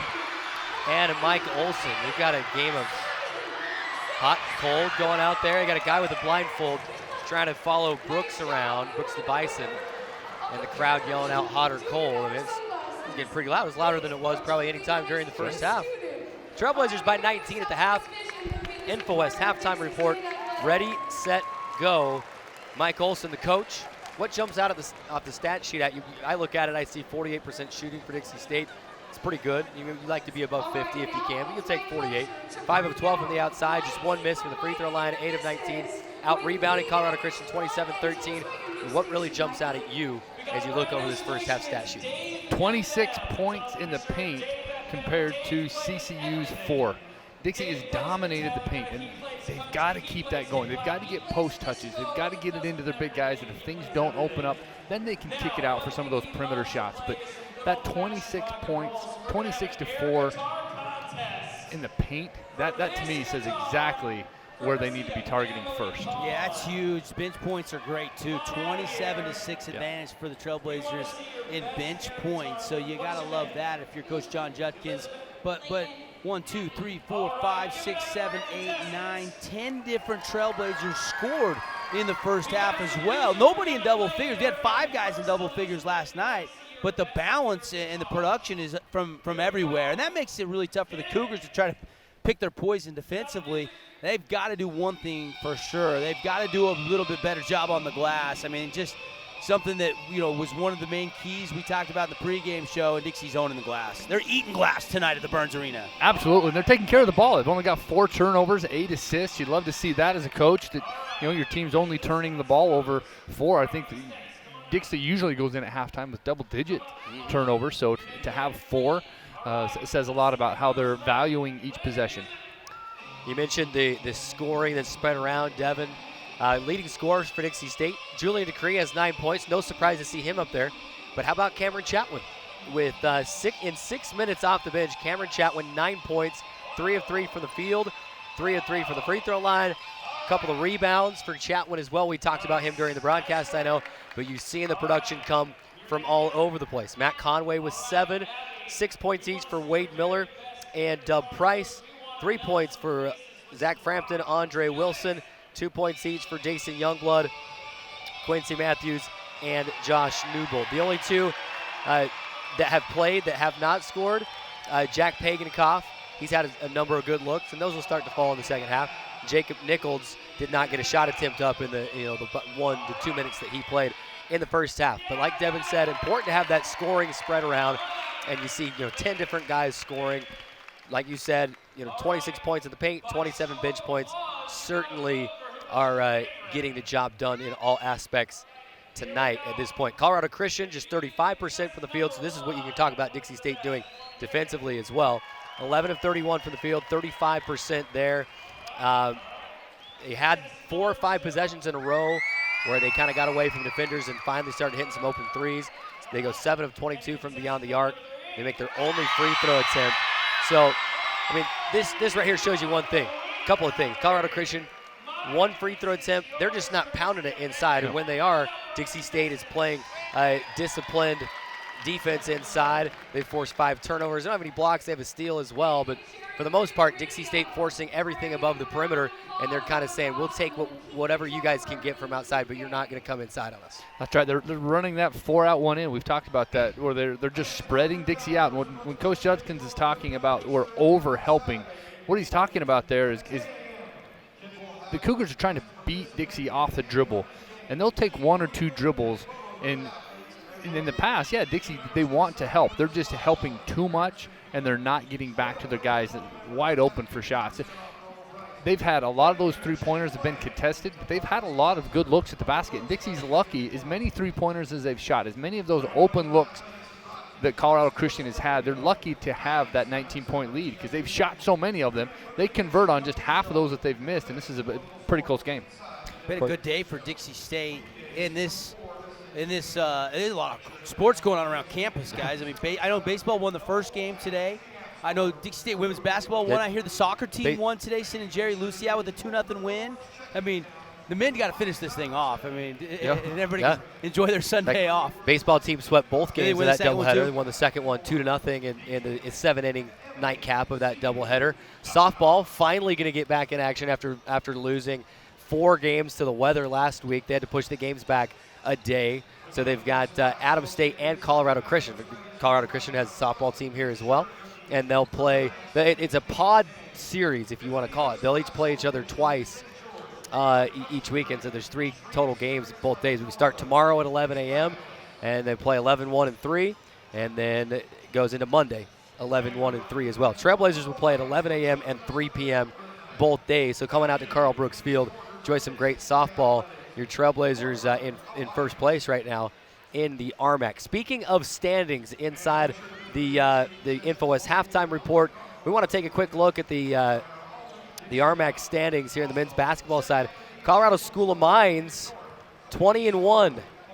The Ore Diggers have suffered their first defeat in conference play at the hands of South Dakota School of Mines, 67-58. Honestly, not surprised because you never try to lose, but if you're going to get a loss out of the way, you do it before the conference tournament and before the NCAA tournament. So they're in first place. They're not going anywhere regardless of that loss. But Dixie State tied for second place with Regis at 14-6. Of course, with the tiebreaker, they're the 2 seed.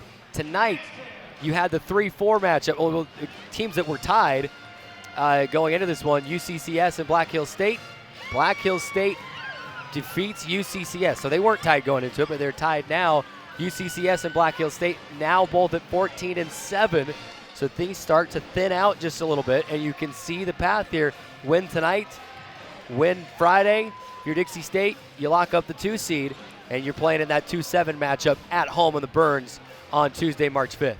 Yeah, it could be a matchup against New Mexico Highlands. You know, it's a scary draw there, so a lot could happen. There's a lot to be determined. Yeah, Highlands down there in the 7. Chadron State and Adams State are tied for the 8 right now. I mean, that's a lot of athleticism between Highlands, Chadron, and Adams State. Yeah, you'd probably hate to have to play Adams State again. You know, the good news is you're at home. I mean, no matter who you get, they're going to be more worried about going on the road. I mean, this is one of the best environments in the RMAC. The fan support has been great all year. That playoff game, it is a little bit of spring break, so I'm worried about the student body section a little bit, so the community's going to have to come out for that playoff game at home. But, you know, there's no place like the Burns Arena. We lost a couple early in the season, but lately this has been a huge home court advantage like it has been in the good old days. As long as, you know, Juddy's been here, this has been an unbelievable. You can go even back before that. I mean, this is a really tough place to come and get a win no matter what conference we've been in. Right. Dixie State, Colorado Christian locked in a battle here, but it's been mostly Trailblazers leading it 49-30. That's the InfoWest halftime report, and also your look around the Rocky Mountain Athletic Conference. It's simple for Dixie State. Win out, you get the 2 seed, you play the 7 seed. I mean, it sounds simple. They have to go out and play the game. It's simple for us to talk about. But we'll take a 60-second timeout. That'll wrap things up inside of the InfoWest halftime report. 60-second timeout. In fact, let's make it a 30, just a 30. Come right back on the Trailblazer Basketball Network. There is a place where rocks bleed and nature blushes on a battlefield green with envy, where dimples determine destiny and a tiny wooden tee holds the outcome in the balance. There is a place where friends are opponents and opponents are friends, where the prize is elusive, the conquest is captivating, and the score isn't settled till the drinks are down. There is a place.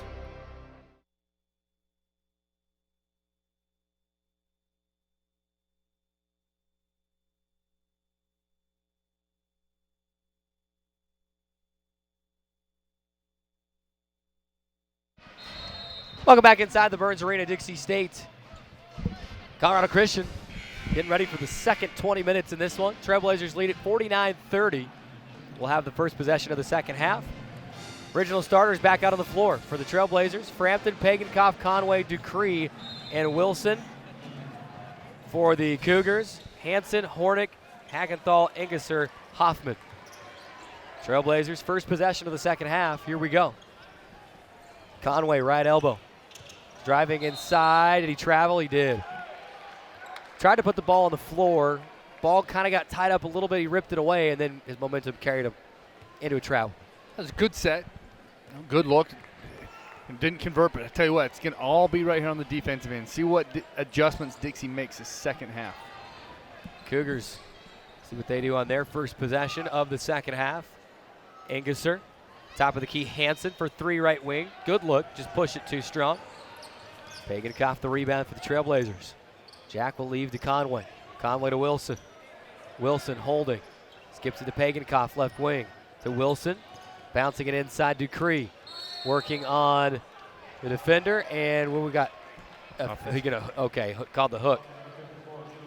For some reason, I thought he motioned 3 seconds. I'm thinking he caught the ball outside of the paint, but he gets called for foul, his first. CCU the other way. 19:07 remaining. Hornick. I was going to say, really important for the Trailblazers to get out to a hot start, and they haven't tonight. And that's going to frustrate Juddy a little bit as he slips in there and gets a nice lane. Yeah, inside to Hoffman, and he'll lay it in for the Cougars. 49-32. Dixie State a 17-point lead. Paganikoff will drive inside, float it over Hoffman. Hoffman may have got a piece of it. And here come the Cougars. Hackenthal, right wing. Into the corner, Hornick. Swinging it to Hansen. Back to Hornick, right wing. Fakes a 3, drives inside, leap and leaner. Leaves it short, Ducree the rebound. It's interesting. Hackenthal scored the first 7 consecutive points for the Cougars and hasn't scored since. And he doesn't seem to be looking for a shot at all, just kind of passing it through. Inside to Ducree, and he'll lay it up and in. Julian Ducree now with 11 points. And for those of you counting at home, he's got 9 rebounds already as well. Pretty much a lock for the double-double now at this point. 51-32. Engesser, turnaround fadeaway jumper, no. Conway the rebound for the Trailblazers. Hands off to Paganikoff. Jack will hand off to Wilson. Top of the key, Conway. On to Wilson, 3-point land straight away. Trying to look inside Conway. Andre in the left wing now. Over to Conway, left block, and he spins away towards the baseline to his defender and lays it up and in. Much better ball movement there against that 2-3 zone of CCU. Very patient. They're doing exactly what they need to do, attack inside and out, and really slicing that defense up a little bit. 17:20 to play. Engesser is left open, baseline right side, but can't hit it from 15 feet. Here come the Trailblazers. Paganikoff leading the break. Will slow it up on the right wing. Now accelerates inside. Shot blocked by Hoffman. Hoffman brings it down. Will outlet to Hackenthal. To Hansen. Back to Hackenthal. Cougars will set up the offense. Here's Hornick. Into the corner. Hackenthal for 3. No. Rebound Matt Conway. Outlet to Paganikoff. Here's Frampton. He'll leave him open. Pops a 3. No. Wilson chases down the long rebound. Collides with Paganikoff, who hits the deck. Now he's back on his feet. He'll catch and throw it to Frampton. Trailblazers reset it. 22 to shoot. Ducree. No look pass inside to Conway, and Conway missed the bunny. And Ducree is incensed. He wanted that assist, man. That was a great pass. It was. His expression said it all as he was backpedaling to go play defense. I got a feeling he's going to hear about that later. Oh, there's no question. Here's the Cougars. Hackenthal. Baseline right, 15-foot floater, no. Frampton the rebound. 16 minutes to go. Got the media coming on the next whistle. Paganikoff drives inside, then dribbles the end line. He's bumped out of bounds by Hornick. That's back-to-back defensive possessions where Frampton's either got a tip to Jack or the rebound himself on that deep carom. I like how, and that's the little things Juddy was talking about last night with Frampton. I think sometimes that tip, that first rebound doesn't show up in the box score. You'll have the hustle from Zach. 15:54 to go. Dixie State, 53-32 lead. Let's take the 60-second timeout. Come right back on the Trailblazer Basketball Network. Okay, we are inviting you to join us for Talking Point Live. Coming to you, not necessarily live, but tape delayed on the Community Education Channel. at 9:30, 12:30, and 4:30 daily, from what I understand. But you can also pick it up on our Facebook page at facebook.com/talkingpointlive. And respond to us, right? Please, on let Facebook. us know, because it's important to understand not only how our conversation is going, but maybe how is it affecting you at home as well. All right, Eric Young, Jennifer Kohler. Talking Point Live. We'll see you. Where do you find the titans of classical music in St. George?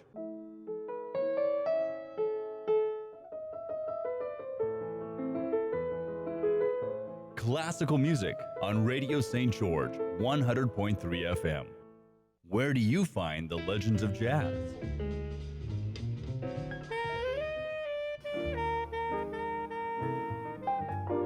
Evenings on Radio St. George, 100.3 FM.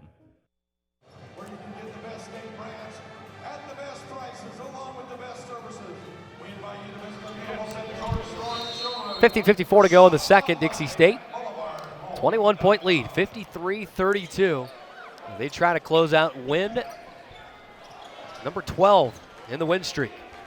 It's at 11 right now. Frampton holding left wing, top of the key, Quincy. Quincy will swing it to Dason Youngblood.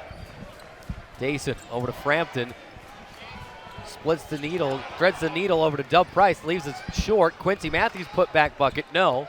Here come the Cougars. Head to head. Engesser. Engesser, top of the key now for Hornick. Hornick to Hackenthal. Hackenthal back to Hornick. Hornick to Engesser. Driving inside, floats with a left, no. Dason Youngblood the rebound. Youngblood pushing it across the timeline, bouncing inside to Matt Conway. Matt couldn't handle it, and that's because he got a hand right in the bag from Engesser. Engesser picks up the foul, his second team foul. I was going to say, Trailblazers have certainly cooled off a little bit slower shooting start here in half number 2. Just 2 for 8 from the field. Ball back in play. Frampton inside Conway. He's bumped out of bounds by Hoffman. And Hoffman, upset with his teammates, immediately turning around saying, what's going on out here? Why is this dude wide open? Well, you can see they're still in that zone right there, and I think that's his side of the zone. I was going to say that's his responsibility. I don't know. He's maybe looking for a little bit more ball pressure, so that pass isn't so easy. Yeah. Here's Frampton. Maybe wanted someone to let him know about the cutter. Here's Youngblood. Driving the inline, loses, regains. Nope, lost it on the inline turnover. Speaking of Youngblood, we've got Daylor Youngblood in the house. Trevor Hill's here tonight as well. They were here last night. I saw Zach Hunter down there as well. Always fun to have a little alumni back in the Burns Arena, no question. Especially those three coming back from that historic team last year. Most wins in program history. 17-game win streak. Yeah. Hackenthal inside, turnaround jumper off the window, yes, in traffic. Pretty bucket there. Finally, he scores. Yeah, his first point since scoring the first 7 points of the game for CCU. 53-34, Dixie State by 19. Here's Conway. Thought about driving inside, instead turns around and kicks it back out. You don't see that too often. Usually it's full steam ahead once Conway gets going. Frampton, pump fake, drives to the inline. Swings it to Quincy, thought about a 3-1 dribble, 17-footer instead, inside the arc right side, no. Conway offensive rebound, puts it up, good with a foul. Count it. Yeah, cleaning up the boards. Pretty good look there by Q, maybe a little flat, but Matt just got a nose for the ball right now. He's into double digits now with his 11 points, and he gets the N1 opportunity. Timely rebound there, shot clock was at 2. Running down, that was a great rebound. Rebounding now, plus 20. To the Trailblazers. And did you see it? He got the rebound. It was met by 2 yellow jerseys initially, and all he did was backed up, put the ball on the floor, dribbled around, and went up and scored it. And the yellow jerseys didn't move. Love the awareness. Knocks it in. Converts the old-fashioned three-point play. 56-34. Dixie State on top by 22. Hornick to Hansen, left wing 3 on the way and in. Good little look there. He's now Hanson's 3 of 7 from downtown. All 9 of his points coming from beyond the three-point line. And they've already shot 25 threes in this game. Conway backdoor pass to Dub Price. He catches and scores. 58-37. Trailblazers lead by 21. And Julian saying, hey, he scores off your assist. What about you scoring off mine?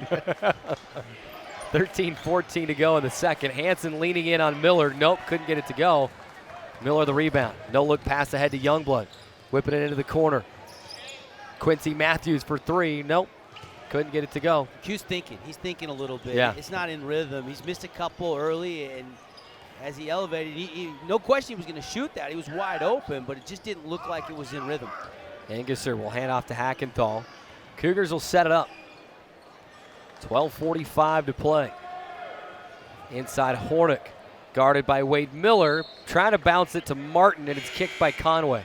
Yeah, good discipline by Bubba, though, to stay down. Didn't get up in the air and leave his feet. If he leaves his feet, he probably got a chance to lay that up and in, but by staying on the floor, now you can reset the defense. Cameron Chatwin will check in for Matt Conway. Cougars have 20 to shoot after the kick ball. Game clock at 12:40. Pass to Hyatt. Hyatt to Martin. Martin to Hanson for 3 left wing. Too strong. Dub Price the rebound. You wonder here if maybe a guy like Matt Conway, I know this is the last game of the weekend, but you give Matt a little bit of rest here in the second half of this one with a 20-plus point lead. Start thinking about Westminster. Miller, catch and shoot 3 straight away. Too strong. Cameron Chatwin going up high, getting the rebound. Loses it. Ball is loose. Youngblood dives and saves it in to Dub Price, and he'll get an ovation inside the Burns for that play. Trailblazers reset with 18 to shoot. Youngblood to Miller. 13 to shoot now, holding left wing. Miller back to Youngblood. 1 dribble inside the arc. Now drives to the left with 5 to shoot and 4. Still has it. Dub Price with 2. Wade Miller with 1. 3 ball, no. Offensive rebound, Cameron Chatwin. Trailblazers reset. Youngblood trying to bounce it to Dub Price. Can't handle it. It's loose. Dives on it. Leaves for Youngblood, and he'll lay it in traffic.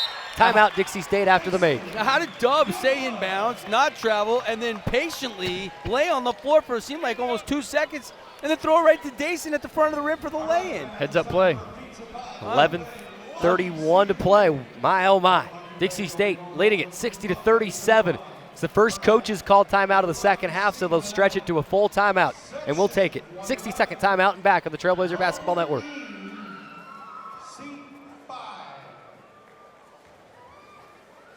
Section 111, row E, seat 5. All right, there they are. There's your lucky seat of the game. Remember to come to the Pizza Pie Cafe to try any one of their 22 signature pizzas. 9 pasta options and solid buffet with all the fixing coming before or after the game, and bring your friends. The Pizza Pie Cafe.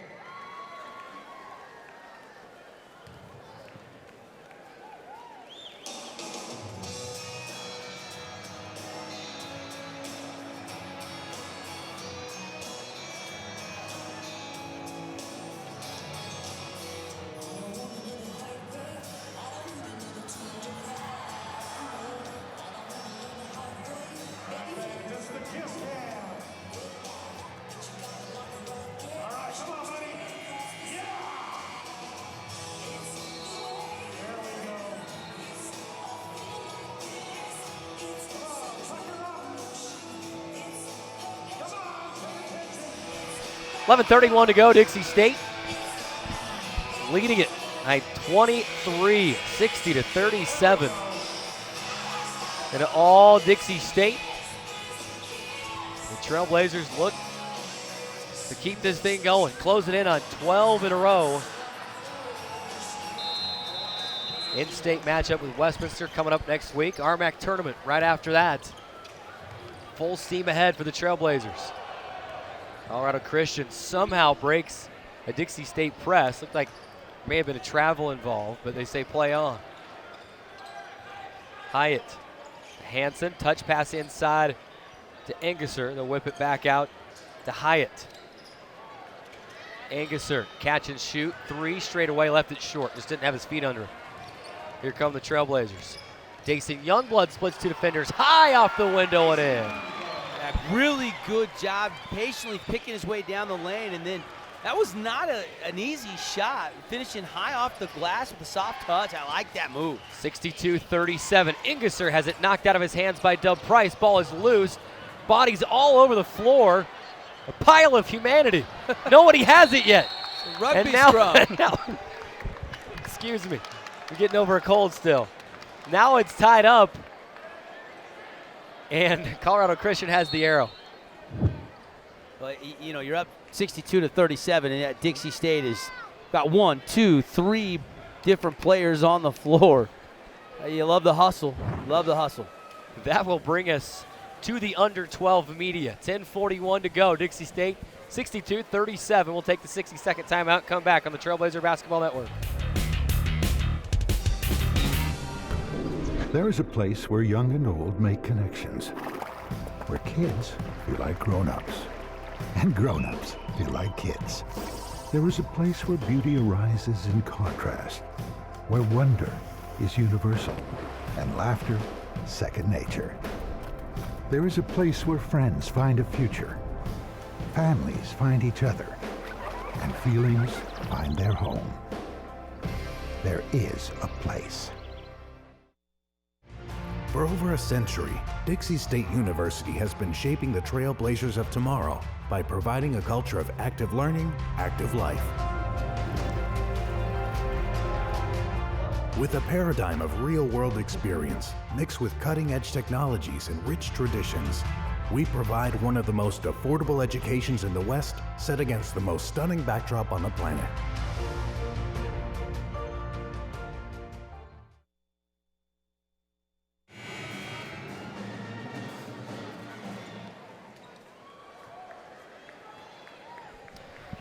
.41 to go. Dixie State leading at 62-37. Timeout's brought to you by Catering Concepts. Colorado Christian with possession out of the timeout.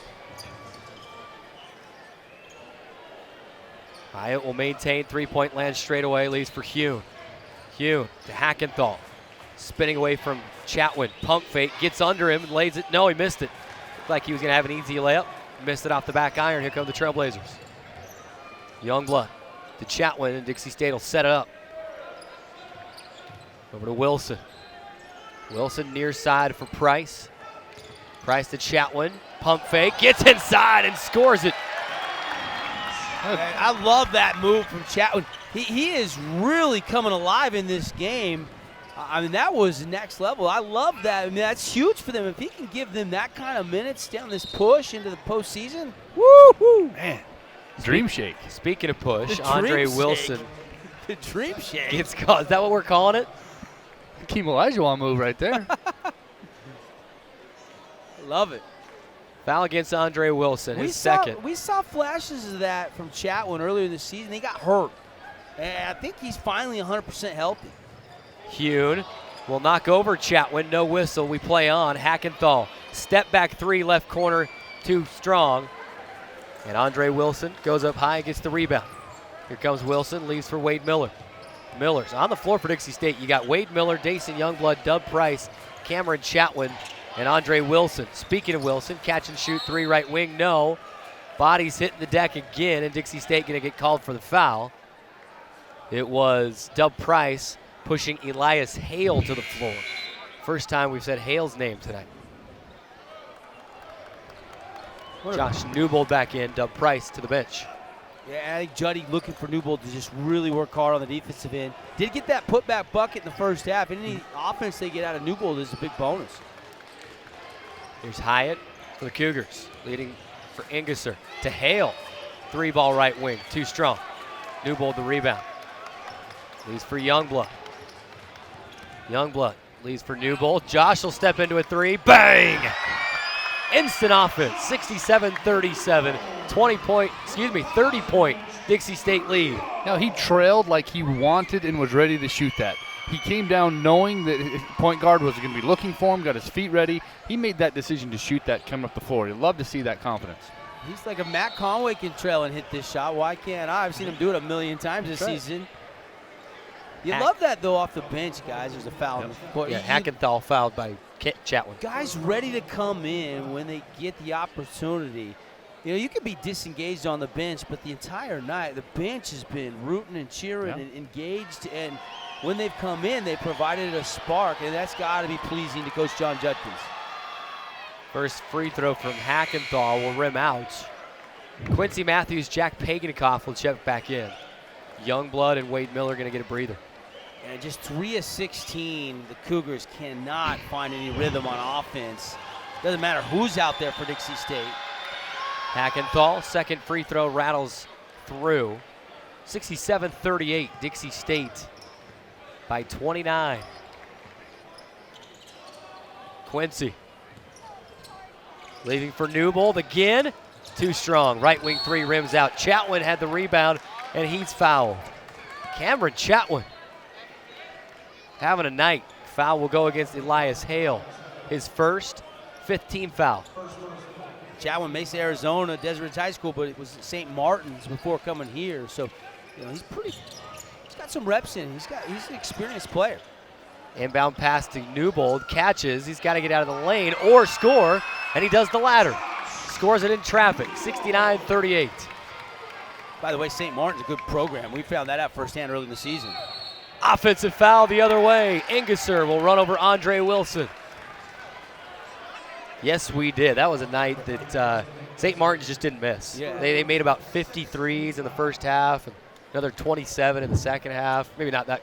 I'm exaggerating a little bit, but that's what it felt like. Well, people outside of Washington State probably don't know a ton about them. Even people in Washington State might not know a ton about them with, you know, University of Washington, Washington State.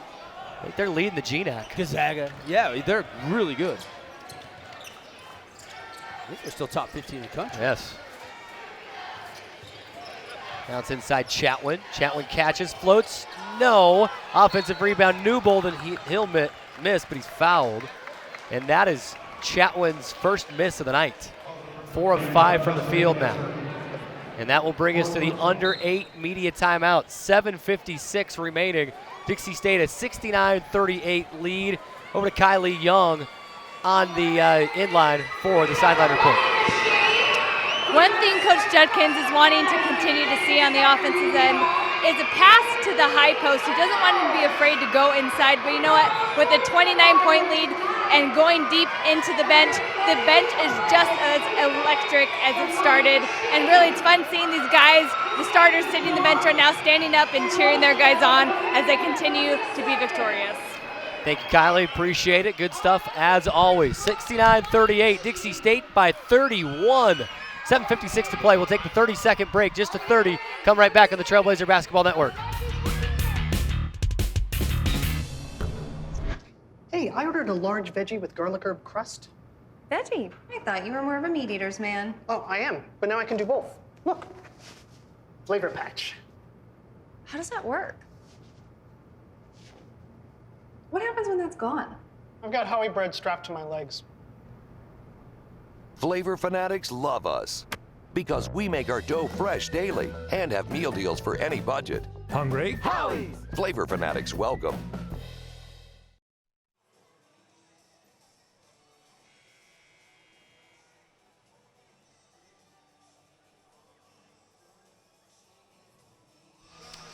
$7:56 to go. Dixie State a 69-38 lead. Josh Newbold at the line for a pair of free throws.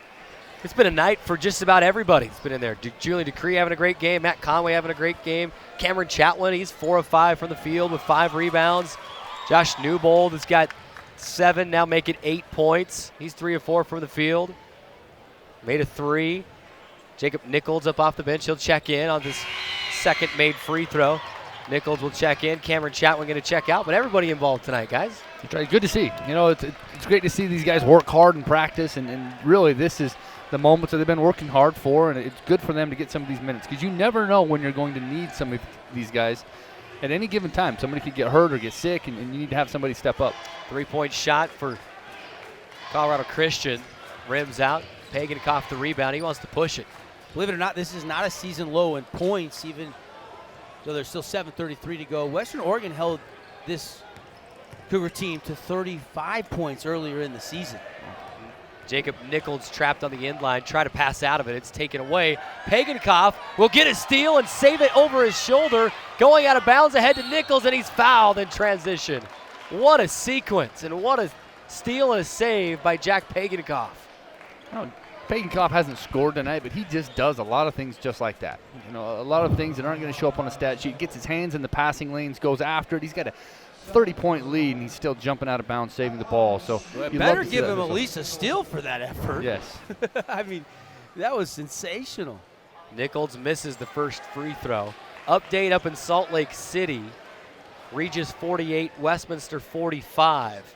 17:41 to go in the second. A lot to be decided still in Salt Lake City. Nichols will make the free throw, and he'll get a standing ovation from the bench. Yeah, these guys work so hard in practice, and the starters know that. The guys that are, key contributors. And you see these guys that don't get a lot of minutes coming in a game like this. Is fun for everybody. 72-38, Dixie State on top. 7:02 remaining. And Hackenthal going to get inside, and he'll score with contact. The foul will go against Quincy Matthews. Tried to draw the charge, but he's just too far under the basket, I think, in that restricted area. Yeah, Q has played more minutes than anybody tonight. He's played 21 minutes. That's a team high. 2 points, 1 of 5 from the floor. Does have 7 rebounds. And picks up his second personal foul. 84-48 was the final when these two teams met up on January 18th in Lakewood, Colorado. Hackenthal makes the free throw. It's 72-41 now. Well, and Juddy went to the reserves even in the first half. He was playing these guys that last couple minutes of the first half. Certainly a couple reasons. Mutual respect for the team, the opponent, but also resting some guys for the stretch run. Nichols, free throw line jumper off the right side. Hackenthal the rebound for Colorado Christian. Cougars with it. Here's Hyatt, and he's fouled by Jacob Nichols. Now, I think there's about 10 minutes to go. At about the 10-minute mark during a timeout, Coach Judkins wrote 50 on their whiteboard. And I'm guessing that 50 meant where he wants to keep them under 50. And you can see him, he's preaching defense, he's coaching defense, and he really wants his team to hold Colorado Christian under 50 points tonight. Hune, crossover, gets away from Wilson, misses the jumper. Good move to get open. Couldn't complete the play, though. Wilson lobs ahead to Nichols, touch pass to Quincy Matthews. To Newbold, just inside the arc on the right side, and he buries it. He can shoot it. I mean, that's his second triple. That trailing one straight away, and then that one. I mean, I'm impressed with his shooting ability. Josh Newbold with 11 tonight, and he'll play good defense on the other end, but Hyatt just throws it up. It goes in. 74-43, and that's got to be a career high for Newbold. Indeed it is. Yeah. 11 points. Josh will drive inside. Couple more. Nope, couldn't get it to go. Ball's loose and out of bounds off of CCU. Hoffman. And he comes up hobbling just a little bit. Seems to be okay. 74-43. Trailblazers by 31. Chatwin. His shot is blocked. Excuse me, not Chatwin. Newbold's shot is blocked right into the hands of Nichols, and he scores. Yeah, freshman out of Gilbert, Arizona, 6'5", and nice little putback for Nichols. CCU setting things up. Here's Hugh to Martin, trying to bounce it into Hoffman, and it's stolen by Newbold. There's Newbold running the break, loses, then swings it around the horn. Here's Wilson. Bounces to Nichols, baseline left side, passes the end line to Quincy. Quincy back to Josh Newbold in the right corner. One dribble, back to Q. They'll center it up. Now to Wilson, left wing, 10 to shoot. Newbold left elbow, backdoor look to Jacob Nichols, and he'll lay it up and in. And that's a career high. It looked like for Jacob Nichols. If he would have got his footing, maybe he could have rose high and threw that hammer dunk down. Instead, he had to lay it in with a finger roll, but one thing for sure, he made the bucket. Hackenthal 3 the other way, rims out. Nichols chases down the rebound. 78-43. Youngblood to Wilson. These guys that don't get to play much are loving this one. Nichols, baseline right to Quincy. Leaving for Wilson. Wilson to Quincy. Driving to the end line. He's fouled. Oh, no, he stepped out of bounds. Q was forced on the end line. He'll turn it over. Give it back to CCU. Cameron Chatwin. Wade Miller will check back in. Quincy Matthews, Andre Wilson will check out. Here comes Eric Patton. Everybody gets to play tonight. Yeah, Juddy knows the win is in the bag, so why not? 4:27 left. Let's get some guys some reps. Juddy's like, I'm not getting that warm up. Somebody else get that. Dixie State picks up a steal. Patton has it. Leaves for Dayton Youngblood. Coach Judkins was ready to call a travel on Patton. Referees didn't. Juddy did, though. I think he just said something to the ref about it, too. Here's Nichols. Inside Patton. Hangs, hits, finger roll for Eric Patton. Everybody's on the board tonight. Instant offense from the bench. The bench has outscored 40, let's see. Bench points, 51-8 advantage for the Trailblazers now. Hackenthal to Hune, left wing three, and he buries it. 80-46. Dixie State leading this one, 3:38 remaining. The other supplemental stat that's impressive is the points in the paint. 48-12 advantage for the Trailblazers. Nichols, right corner. I said that everybody had scored tonight. I was wrong. Jack Pagankoff. Yeah. Trailblazer turnover, stolen away by Hyatt and CCU. Hyatt crossing over to the right, gets the inline, then path cut off by Wade Miller. Out to Hoffman. Skips it to Hune, another three. Too strong. Ball is loose. Chatwin is knocked over. He's still going for the rebound while he's on the floor on his backside. The foul will go against Hoffman. Love the effort. 3:07 to go. Dixie State 80. Colorado Christian 46. We take the 1 minute timeout. Come right back on the Trailblazer Basketball Network.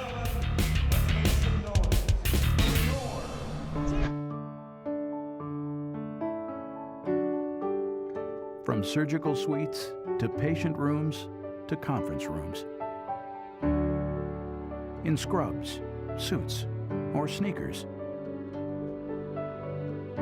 With stethoscopes, computer code, or mops. We are all caregivers. Intermountain Healthcare. Healing for life. Camping World is here to help you connect to adventure and explore the outdoors with friends and family. Offering new and pre-owned RVs to fit every budget and thousands of parts and accessories for any need. Camping World has it all. With over 130 supercenters nationwide, you're never far from America's #1 RV dealer. No matter where your adventures take you, whether you need an RV, parts, or service, Camping World is here to help you every step of the way. Visit Camping World in St. George or shop campingworld.com today.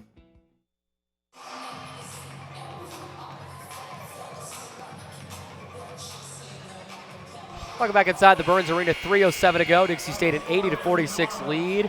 And Mike, the coach, Olson, is jotting things down on his score sheet. What do you see there, Mike? You look at Colorado Christian's only shot 4 free throws. 3 for 4. It shows that they're not attacking at all. It's come down. It has been from the very beginning very perimeter oriented. It's one or two passes, a shot, and then get back on defense. They're not looking to attack. They haven't all game tried to attack, and it shows with only shooting 4 free throws.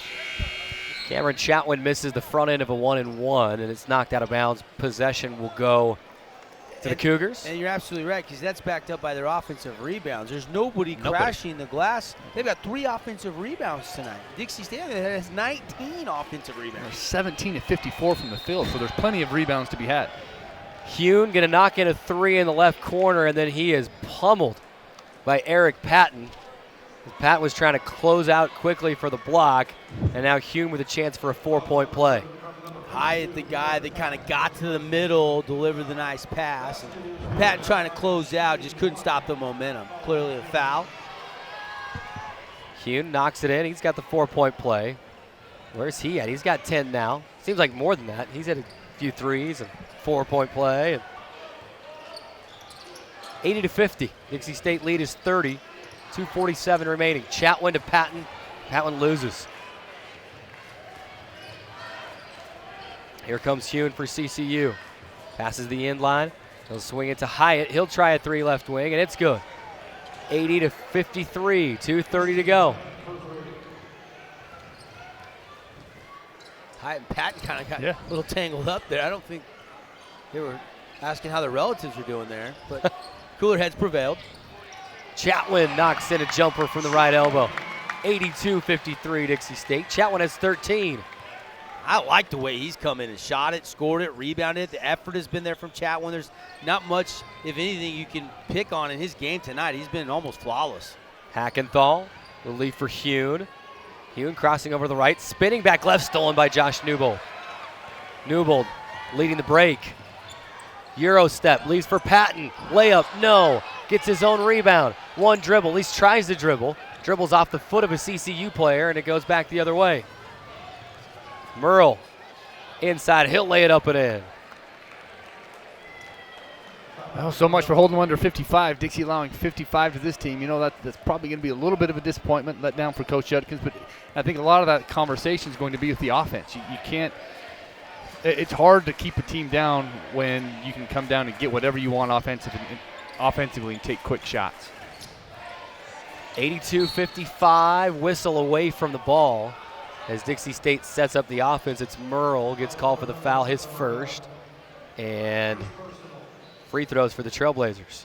Cougars have made more three-point field goals than two-point field goals tonight. They've got 11 three-pointers that went through the net and 9. It's tough to, live by the 3, die by the 3. That's kind of been the philosophy tonight. They don't have the post play that Dixie State has, though. Yeah. With Tucker out, they're missing one more big. It's really probably effective. We haven't talked about that a lot tonight, but that's really allowed all the Dixie State bigs, guys like Chatwin, of course, Decree, Conway, everybody to have a really nice night. Everybody getting in on the fun and producing for Juddy. Chatwin makes both free throws. He's got 15. His career high is 18.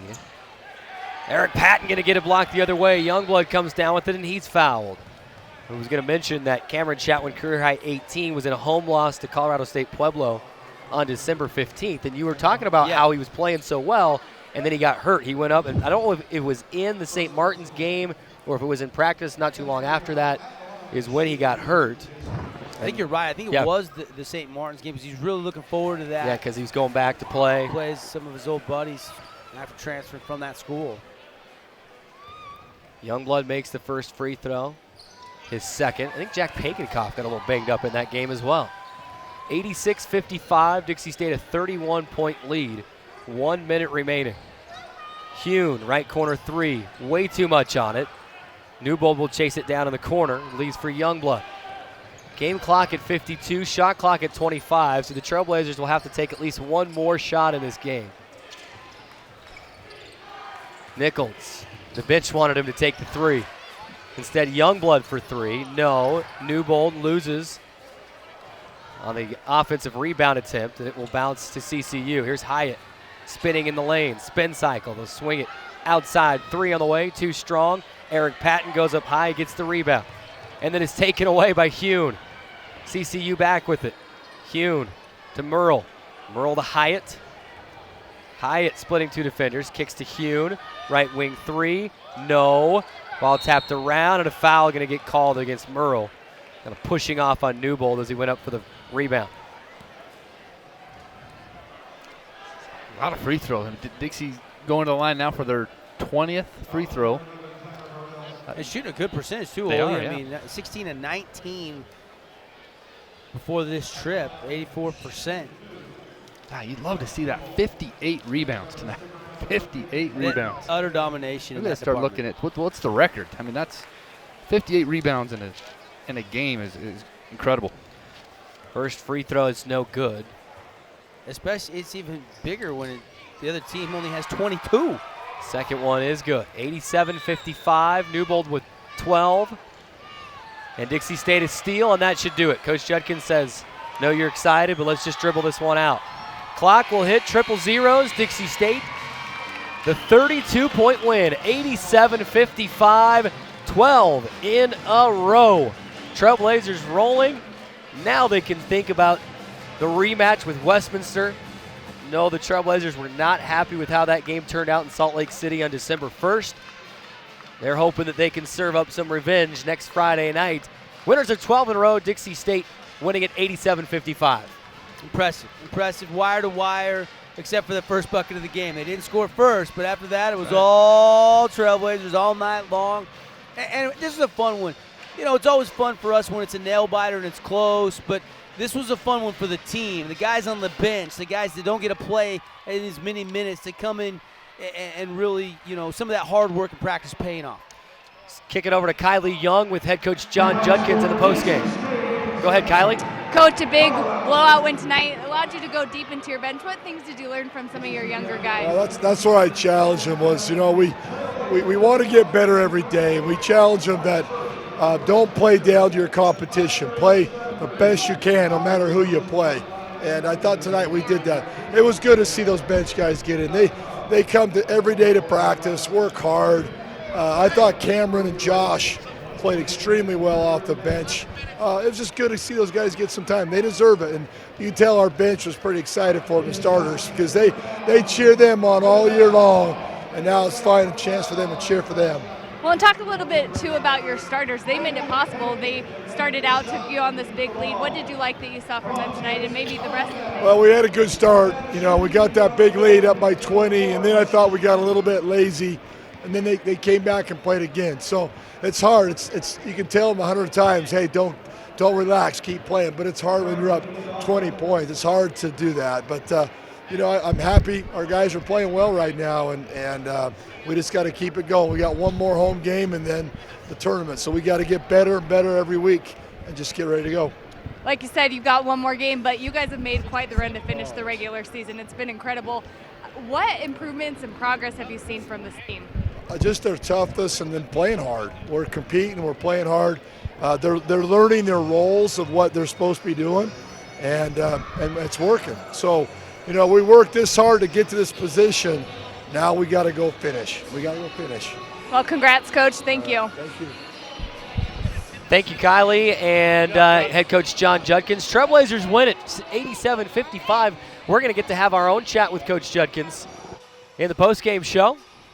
So let's send it. 2-minute timeout. We'll come back, and we will break things down inside the postgame show brought to you by Camping World. 2-minute timeout. Right back. Trailblazers win it 87-55. Back after this. Man, where's Carrick? The show's about to start.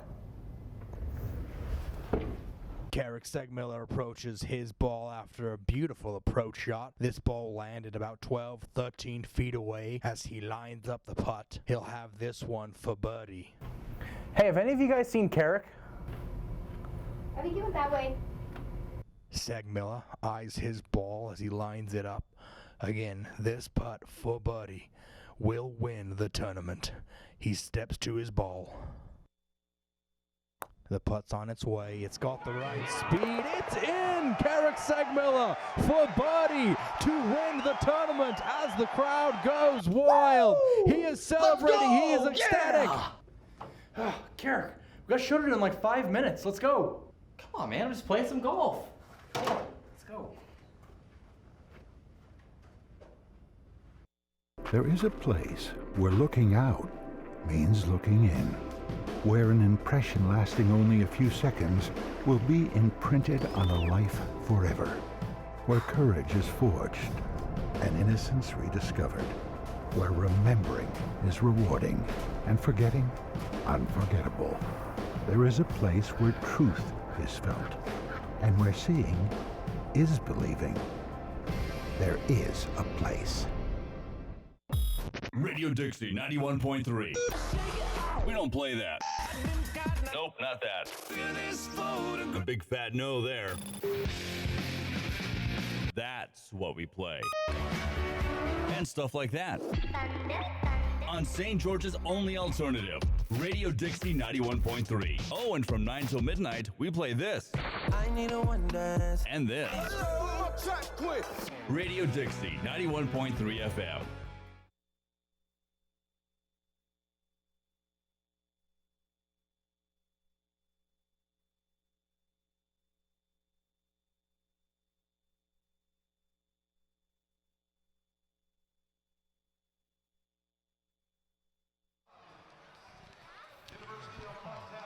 Welcome back inside the Burns Arena.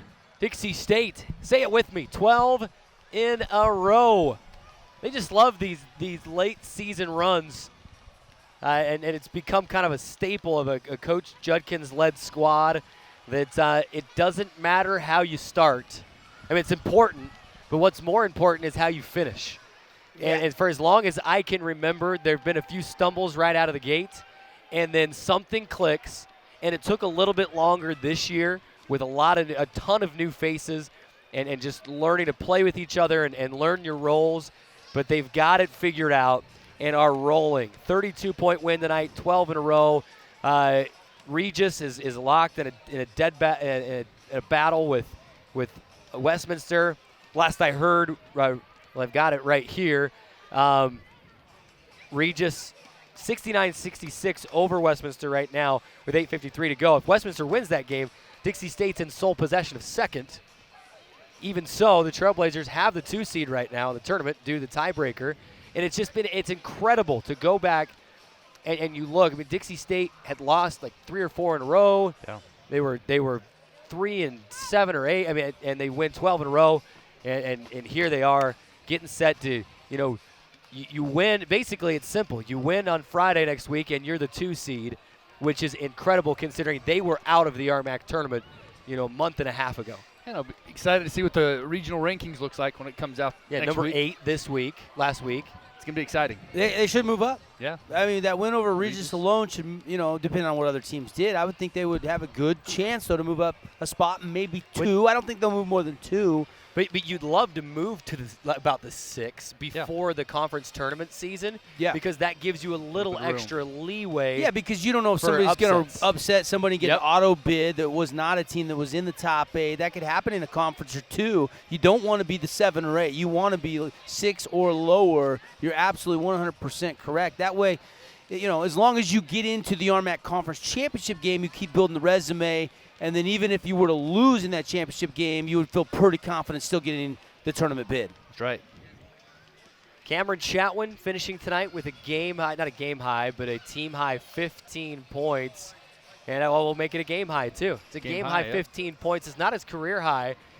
Man, he had a huge game tonight. We'll talk about his performance. We'll talk about everything here inside the Camping World post-game show. We'll name a Campus Dining Player of the Game, a Jimmy John's Play of the Game. And I may have just revealed my vote for the Campus Dining Player of the Game right there. Cameron Chatwin just had himself a game tonight. Yeah, I love the 6 rebounds. I like the efficiency, 5 of 6 from the free throw line. There's a couple things like Mike always likes to say that didn't show up in the stat sheet. He dove on the floor a couple times, tied a ball up, saved one.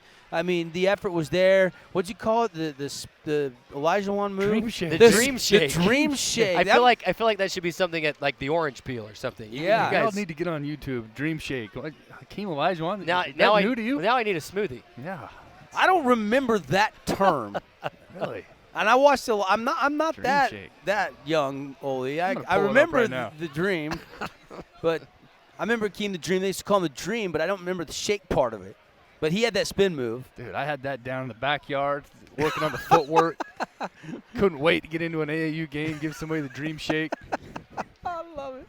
Trailblazers win I'm going this to ask Juddy what he would call Chatwin's move. In the, what was it, late first half when he made that move, or was it early second half? I think it was early second half because it was down here. Yeah. In fact, I wonder if we've got that in any highlights. Do we have second half highlights back in the truck? I'm guessing we do. Let's look at them.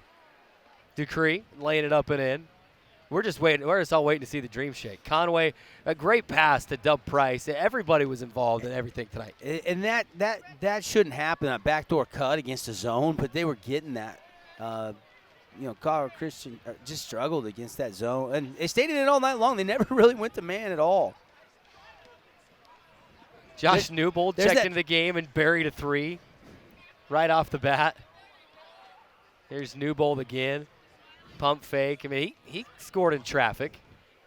Everybody off the bench came in and contributed. Another jumper there by Newbold. I mean, they were ready to go. Nichols, nice little finger roll. They were all ready. And I love what Juddy said to Kylie. Fun for these guys. There's Patton getting in on the act. I mean, everybody scored tonight except for your starting point guard. Jack, rough night, 0 for 8 from the field, but he doesn't care. They've won 12 straight. Hey, leads the team in assists tonight with 3. Picked up 2 steals. So, he did a very good job of just running the show. He did a great job of identifying what they were doing. That, when a team comes out in that soft 2-3 zone, and it tempts you to just cast and throw up shots. And Jack did a good job of keeping him in their offense and making sure that they were running something.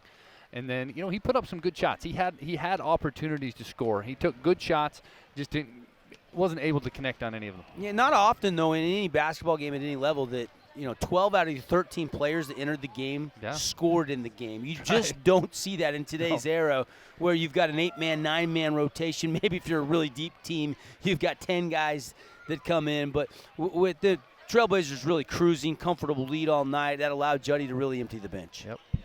17 wins. I know I just keep going back to this, just harping on I feel like a broken record. It was fun last year, though. That was so fun. That was those seniors, Trevor Hill, Brandon Simster. I mean, those guys are such a special group.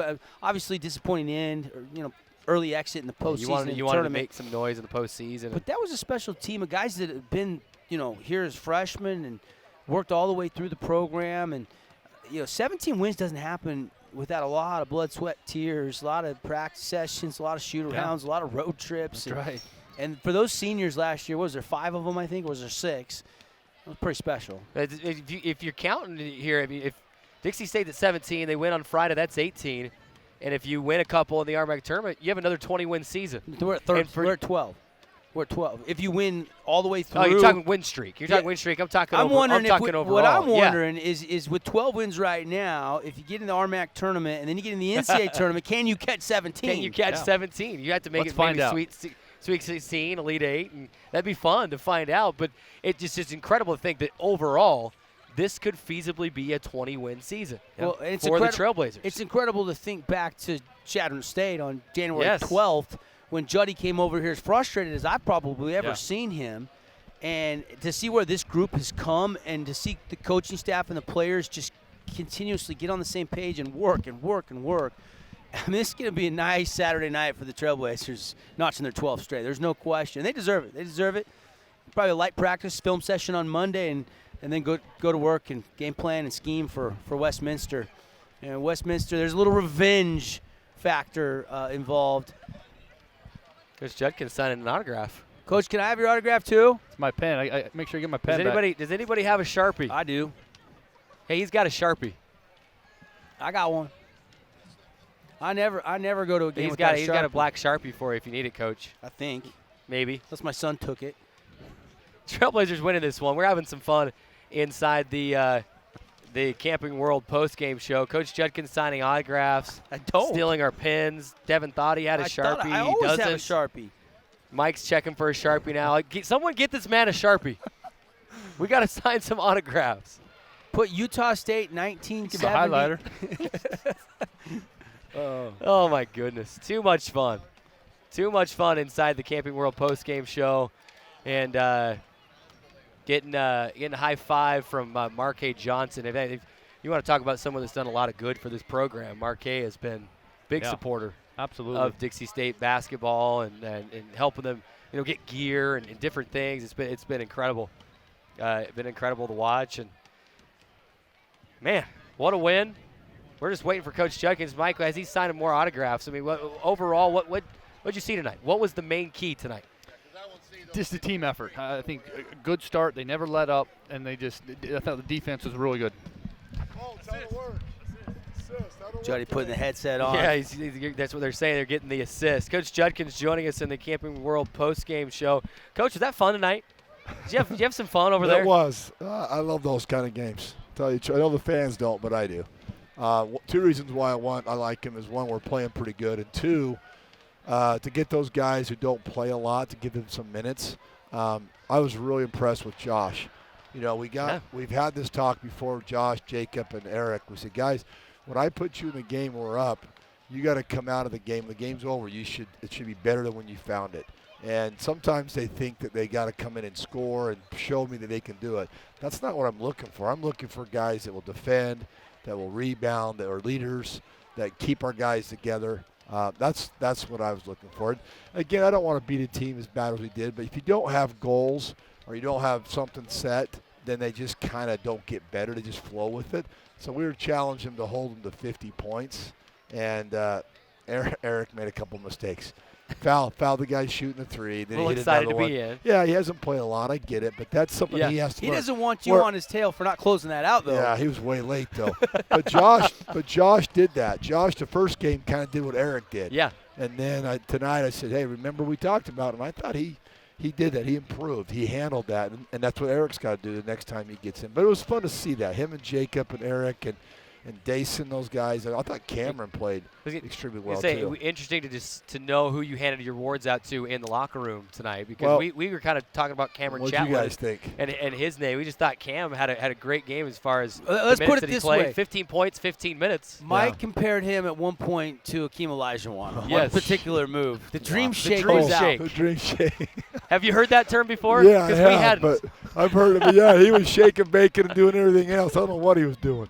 But, no, he played good. We gave it to Cam and to Josh. Yeah, we thought I both think of it's them fair. played really well, and so it was nice to see that. But Cameron said that he was boarding like crazy, too. He was crashing and getting after it. And Julian had 8 boards at half. He didn't play a lot in second half, but again, he did a good job. I thought our rebounding tonight, they're in that zone, and our guys did a good job, our bigs, of crashing and get some easy baskets. Just a little bit on the rebound, 58-22. I mean, that's just a little and bit of an advantage. 20 of them are offensively, so that's very nice. There was one play I got to ask you about, Coach. Julian Decree, no-look bounce pass to Matt Conway. He misses the puppy lay-in with the left hand. Yeah. Did Julian say anything in the locker room to Matt after the game? He didn't, but we talk about that a lot with Matt. He sometimes takes a little long to shoot his shot. I said, hey, just catch and score. I think he was so surprised he was that open. Wide open, yeah. Yeah, those are the hardest ones to make. But, yeah, that was a very nice pass. When our bigs play together high-low in that zone, it's really hard to stop. One other question. You had to love the effort. There was one play out near midcourt. You had 4 bodies on the ground trying to get a jump ball or a steal. Yeah, I love that. And the funny part about that, I don't want to throw him under the bus, but it was pretty funny, was I go, hey, you guys, you realize you can call timeout, right? And they're like, Dub goes, no, I can't call timeout. I didn't have the ball. I go, oh, my gosh. But, no, I love that. I mean, it was fun to see that, and both teams. I give them credit. They didn't quit. They could have given up right away, and they were fighting for it too as well. And that was a fun thing. That's how this team is. They just want to get better, and they work hard, and they do that in practice as well. It was fun. It was a fun game tonight. Talk to me a little bit about Westminster next week. A little bit of a revenge factor. Yeah. I know that first game was so long ago, and it's a different time. You guys are playing so much better, 12 in a row. But this is going to be, all business next week. Oh, no question. That was a big one that they got on us. They're out. They're not playing the tournament. They're done. So that's going to be their tournament game. That's why I was challenging. Hey, that's their tournament game. But guess what? It's ours too. It's our last home game. It's our senior night. We're going to go out playing the best that we can play. And we owe those guys. Our guys realized we didn't play very good against them the first time. So that's something we have to. We'll prepare them. We're going to give them Monday off. They're beat up a little bit. Take Monday off. Won't have one game next week. But then we turn around again and play on Tuesday here. So that's going to be a quick turnaround. So that's why we're going to give them that Monday off. But I think they'll be ready for that. This game scared me more than last night's game, to tell you the truth. These ones I can't stand because it's a team you should beat, but if you come out flat, and that's the same thing that's going to happen on Friday. We can't do that. We got to come out ready to play and play the best that we can play and get ready for tournament play. Coach, Colorado School of Mines got beat tonight. Yeah, I saw that. Got Westminster beating Regis really late, 3 minutes to go. How do you keep your guys focused? You've got one more week of that's hard. Conference play. What do you do? Yeah, that's why we're going to give them a day off. One thing, give them some rest. But, we said that. We said, guys, look where we came from. So I wrote on the board, we were 5-8, and we were in 14th place. And now we're in second all by ourselves. We can't catch first, obviously. They've had a great year. But we got all the way up there. Now we're not going to stop now. That wasn't just our goal to get there. We got where we need to go. Now we got to go finish it. And that's what I'm going to just try to get better every day. Every day in practice this week, we got to get better. This is a fun time to play right here, guys. This is why you get up early and lift weights and run. It's all about right now. But you can't pressure them to get them all worried. You got to let them play. But we're going to get them focused, and we're going to get them playing everything they got. I wanted to ask you, how does this 12-game win streak compare, if at all, to last year's 17-game win streak? You had all those special seniors last year. Yeah. But like you mentioned, to be where you were, 5-8, and then put this 12 in a row together, I mean, Is there any comparison? Well, there is because you're on a streak and you're getting better. I look back right now on those 4 games, 3 or 4 games that we lost that we shouldn't have. Man, we could have been right now tied for first and won this conference. That was the difference last year is we got on that string and then we won the conference. We're here, we couldn't catch them. But you know what? Again, I think I always tell them early in the year we want to get better every day, and it's not a sprint, it's a marathon. Let's get better, and we want to play our best at the end, and right now we are. So we just knock on wood. We can't have any injuries. We got to keep fighting, keep everybody healthy, and I love our chances right now. Trailblazers winning this one 87-55. We're wrapping things up with head coach John Judkins in the Camping World post-game show. Coach, appreciate you stopping by. Just congratulations on the win. We're just excited. You were talking about being 5-8. Next thing you know, you're 17-8, and been a fun 12-game win streak, but far from over. We're just talking about how incredible that this could be another 20-win team by the end of the season. Well, back when you're 5-8, you're like, no that's way. probably not going to happen. But it's within reach. Yeah, we kind of reset some goals when we had that problem. But you're right. We're playing good, and our goal was to win 20 games, and we got a chance to do that. We win on Friday, go win on Tuesday, and then we'll worry about later on that. But I like it. It's been good, and appreciate everybody coming out tonight. Good crowd again.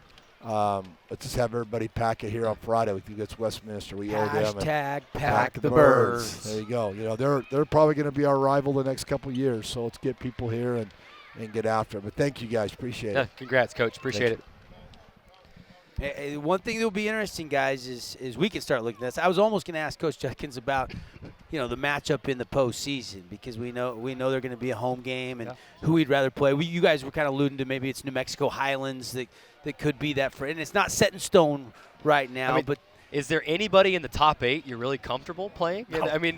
You think like the Pac West was the top 6, now so it's the 6 of the. And this is you think maybe it's not quite. Maybe there's more of a disparity because it's the top 8. But you look at the top 8, and there's not really anybody that you go into saying, oh, yeah, we're for sure going to win this game. Well, you look at a team like maybe Adams State, if they make it, they've kind of hit a slide and haven't been playing their best late. If you're looking for a team that you want to match up against, it's a team that's going the wrong way. Right now, Dixie's definitely headed the right way. Talking to Coach Hironaka before the game, and that's all he had to say was, this team is playing its best ball right now. Nobody wants to play you, especially on your home floor. Well, and the scary thing is in this conference with a three-point shot, anybody can catch fire and come into the Burns Arena. You shoot 40, 45, 50% from downtown. That can be a scary opponent to face. And there's a lot.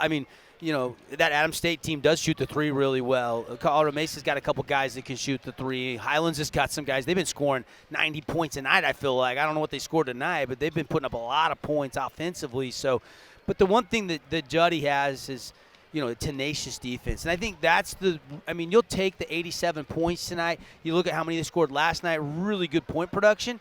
But the reason they won those games was because of the defense. And the reason they probably won 9 out of the 12 in the win streak, probably more so the defense. And you look at the rebounding and the points in the paint, some of the things that are supplemental to that can kind of back it up. But 3-point defense was great tonight, except for that 4-in-a-row stretch when, the Cougars kind of got hot there, but they made some adjustments in the second half. They weren't able to do that in half number 2.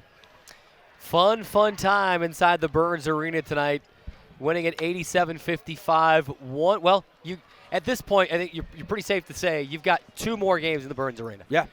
For sure this year. And there is a chance for a third. It's an outside chance. Yeah, that's the thing. That's what's important about getting that number 2 spot, because if you get to the 2, you win your quarterfinal matchup, and Colorado School of Mines gets upset, slips up in the first round, boom, you're hosting the rest of the tournament that weekend. The semis and the finals.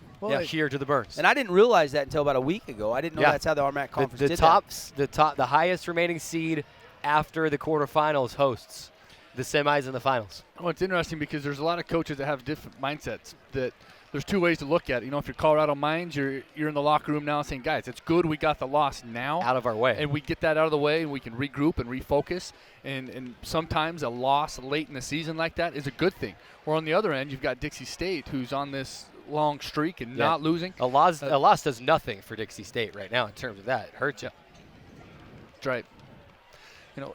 But you want to be playing your best ball no matter what. And It's okay, if you're a Colorado School of Mines to taste that adversity. Maybe that gets them refocused, but it might not. It may implode some things, and who knows how they lost or what the situation was or what that road trip back is going to be. You don't want a loss to have an effect on your postseason, and who knows, that could be the effect for Colorado School of Mines. And if Dixie's playing well, then they got a chance to host. Trailblazers winning at 87-55. We appreciate you tuning in, making us part of your night. Be here next Friday, March 1st, 7:30 p.m. tip. Approximately, depending on how long the women's games go. We'll have that game for you right here on ESPN 97.7 FM or 890, depending on what happens with some high school ball. We will have it this next week. We will have this game on the Cherry Creek family this coming week. And honestly, we want to have you listening, but really for this game, we want to have you here. We need to have you here in the Burns. It's Westminster just up the road in Salt Lake City. It's the in-state rival. So be here. Make some noise and be that sixth man that this Dixie State team needs you to be. And I can tell you the coaching matchup is going to be a phenomenal matchup. Yeah, that's worth your price of admission right there. Coach Judkins and Coach Parrish have been going at each other since high school. Throw standings out the window right now because it all goes out for this game. It comes down to one thing with those guys. Dixie State, big winners, 87-55 over the Colorado Christian Cougars. 12 games in a row consecutively won for the Trailblazers. Now let's see if they can make it 13 on Friday on senior night. Come send out the seniors in style on Friday. Thanks, everybody, for listening. We want to thank our CEC TV crew as well for their hard work that they always do. It's long days for them. It's Saturday. Appreciate them being here. Big shout-out to Ken, our board op back in the radio studio. Keeping us on the air all night long as well. For Devin Dixon and Mike Olson, I'm Carrick Segmiller. Again, one more time, thank you for listening. Have a good night, everybody. We'll see you next Friday.